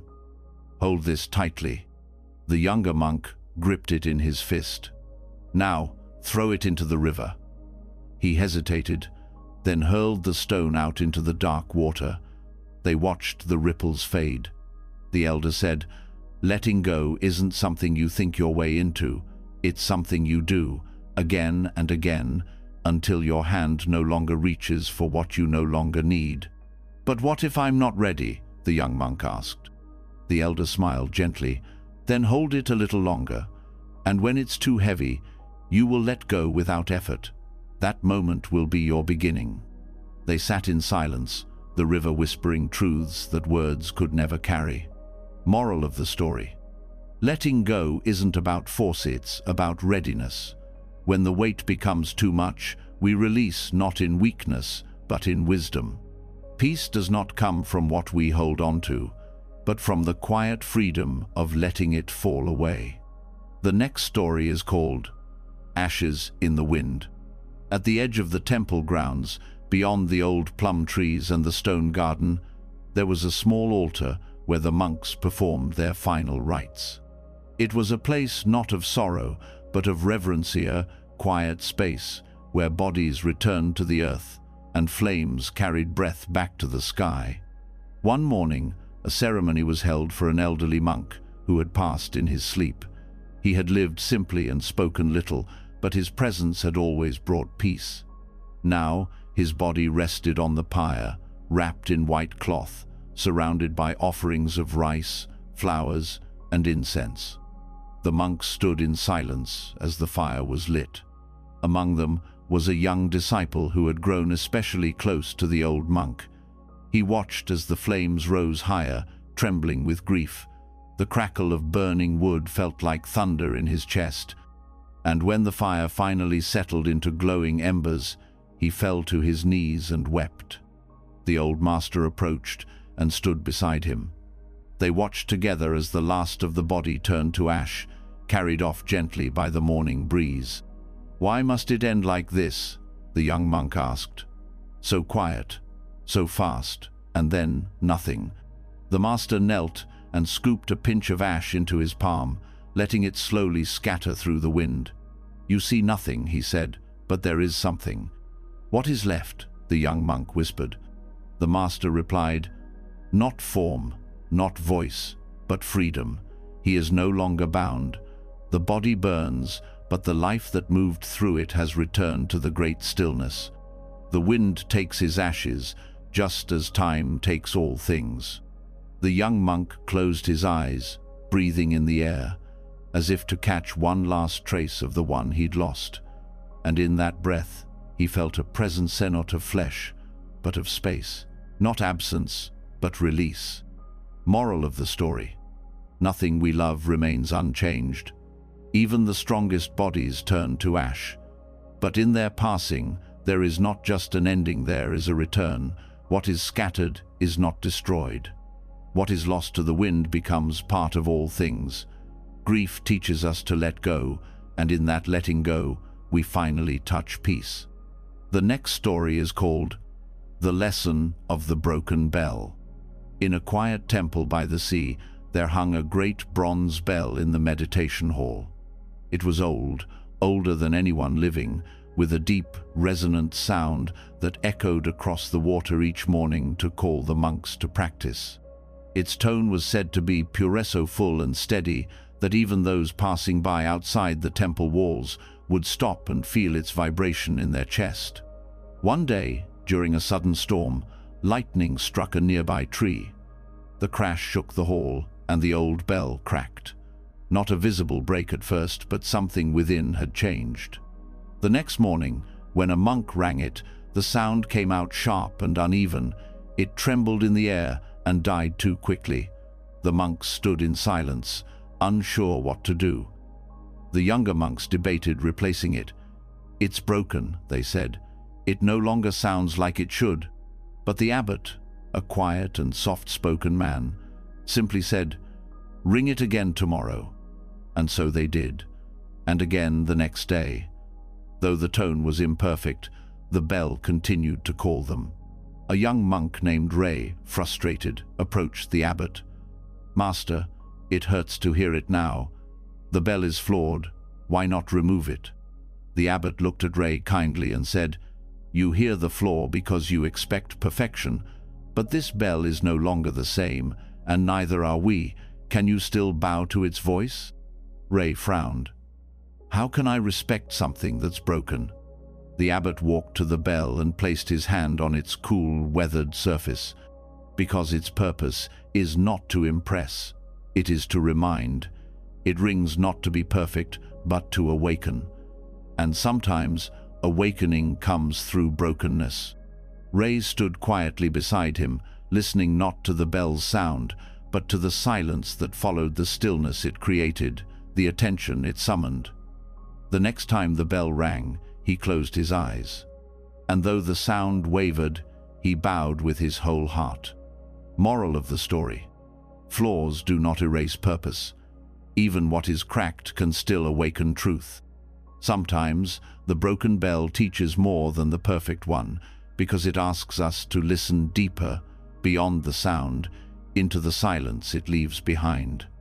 The next story is called The Jar with No Bottom. In a dusty corner of the temple storeroom sat an old clay jar, cracked along the sides and open at both ends. It had once been used to hold water, but after many years of wear, the base had fallen out. Most of the monks considered it useless and left it untouched. It collected cobwebs, forgotten. But one day, a young monk came across it while sweeping. Curious, he lifted the jar and peered through it, noticing how the light passed straight through. He brought it to the abbot and asked, "Master, why do we keep a jar that can hold nothing?" The old master looked up from his writing and smiled. "Because it teaches more than a full one." The young monk frowned. "How can emptiness teach anything?" Instead of answering, the master gestured for the monk to follow him to the river. They knelt by the bank as the water rushed past. The master handed the jar to the monk and said, "Fill it." The monk scooped the jar into the river, but the water flowed straight through, leaving it empty again. He tried again, then again. Each time the water escaped through the open bottom. "Do you see?" the master asked. The monk looked frustrated. "It doesn't work. It won't hold anything." "Exactly," the master said. "This is how many people live. They are like jars with no bottom, always grasping, always filling, but never feeling full. They pour effort into gaining knowledge, praise, possessions, love, yet still feel empty. Not because life gives too little, but because they never stop leaking." The monk looked down at the jar, the river still flowing gently beside them. "How do we fix it?" he asked softly. "We don't," the master said. "We let go of needing to be filled. When we stop seeking completion outside, we begin to see that the river itself is enough. The jar need not be full to know the flow." The monk stared at the water passing through the jar, and for the first time, he stopped trying to catch it. Moral of the story: fulfillment does not come from what we collect, but from how we rest within what is. When we stop grasping to be full, we begin to feel whole. Like a jar with no bottom, We were never meant to contain life, only to let it flow through us, freely, moment by moment. The next story is called When the Silence Spoke. At a monastery hidden in a high mountain pass, there lived a teacher who hadn't spoken a word in over 10 years. He was known simply as the Silent One. Visitors came from across the land hoping for wisdom, but were always met with nothing but a bow, a smile, and silence. Some left disappointed, others puzzled. Yet a few remained and stayed for a long time. One such seeker was a young man named Koji. He was not a monk, not yet. He had come after years of wandering, carrying a heart full of noise. Regret, questions, heartbreak, ambition all churned inside him like waves that would never settle. He believed that in this temple, with this teacher, he would finally hear the answer he had been chasing. But day after day passed, and the master said nothing. Koji sat through the quiet meditations. He worked in the gardens. He swept the temple steps. All the while, his thoughts grew louder. Why won't he speak? He wondered. Why doesn't he teach? Finally, one evening, unable to hold his frustration any longer, Koji stood before the master and cried out, "I came all this way. I've waited. I've listened, but you say nothing. Don't you have any wisdom to share?" The master simply looked at him, calm, present, unmoving. Koji's voice trembled. "I am drowning in my thoughts." The master slowly reached into his sleeve and handed Koji a small mirror. Nothing more. Then he walked away. Koji stared at the mirror, confused and angry. But later, as he sat beneath a tree, he held it up and saw his own reflection-tired eyes, clenched jaw, a face desperate for something outside itself. And in that still moment, the silence spoke. It said nothing, but Koji felt it, the space between his thoughts, the truth he had ignored. The answer he had chased was never in the master's voice, it was in the quiet he had always run from. He didn't need words. He needed to hear his own heart. Moral of the story: silence is not the absence of teaching, it is often the most honest voice. When we stop demanding answers, we begin to hear what has always been speaking beneath the noise. Some truths are not spoken. They are felt. In silence, the heart begins to listen. The next story is called The Master's Reflection. In the center of the monastery garden was a small, still pond. No fish swam in it, no lilies grew on its surface. It was kept clear and undisturbed, for the monks believed it was a place where the truth of things could be seen. On calm days, the water mirrored the sky, perfectly, clouds drifting like soft thoughts, trees bending toward themselves.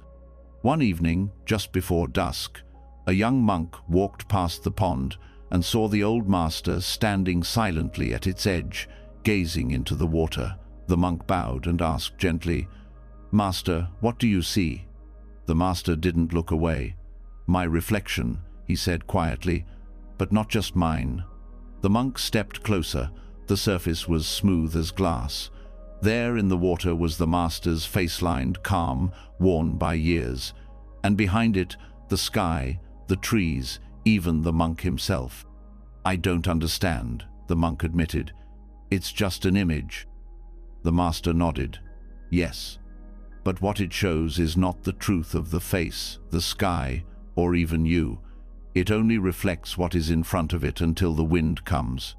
He reached down, touched the water lightly, and watched the image blur, ripple, and dissolve. The reflection vanished into waves.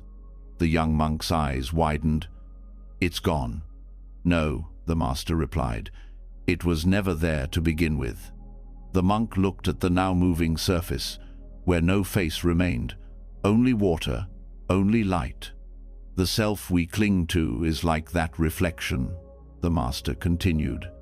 "Clear when the mind is still, distorted when stirred by thought. We believe in it, protect it, suffer over it. But when we reach for it, it breaks." The monk knelt at the pond's edge, watching his own reflection waver, soften. disappear. What remains, Master, when the reflection is gone? The Master smiled. What was always there before you looked. Moral of the story.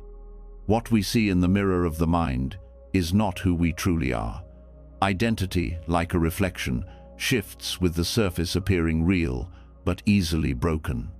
When we stop clinging to the image, we begin to see beyond it, not the face, not the form, but the clear water beneath. That is where truth lives.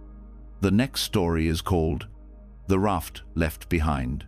In a quiet riverside monastery, a group of monks once trained under a wise and compassionate teacher. Every few months, the master would lead them across a wide, gently flowing river to reach a grove where they would meditate beneath ancient trees.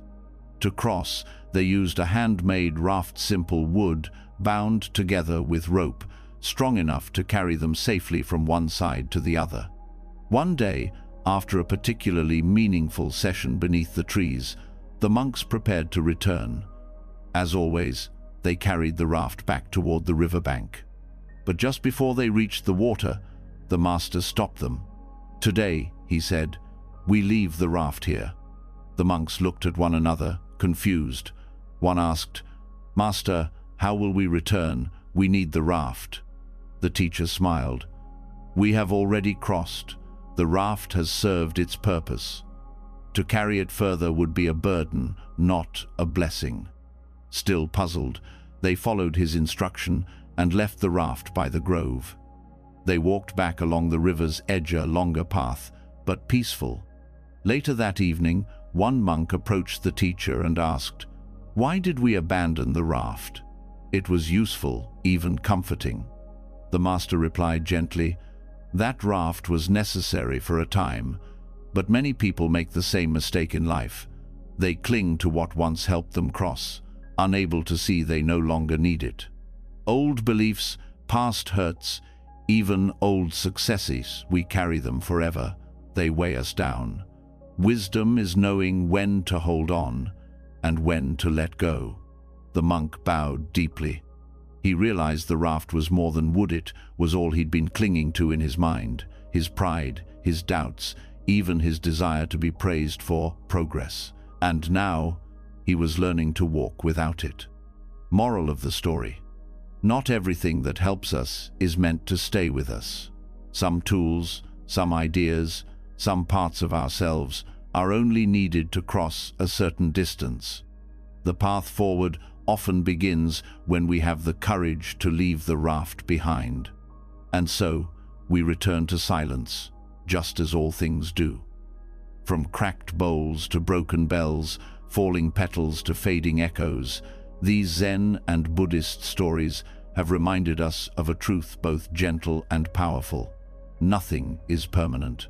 Grief fades, joy passes, thoughts dissolve, even mountains crumble. But within that impermanence, we find something deeper: presence, peace, and the quiet freedom that comes from letting go. The monk who watched his teacup shatter, the dancer with no audience, the bell that rang even when broken, they all teach us the same thing. It is not what lasts that matters, it is what we notice while it's here. So if a story touched you, made you feel something, helped you breathe a little easier, leave a comment below and tell us, what did you let go of today? And if you'd like more stories like these, stories that don't shout, but sit with you quietly in the heart, subscribe to the channel and join this path of peace, one moment at a time. Thank you for listening. The bell may have stopped ringing, but the silence remains.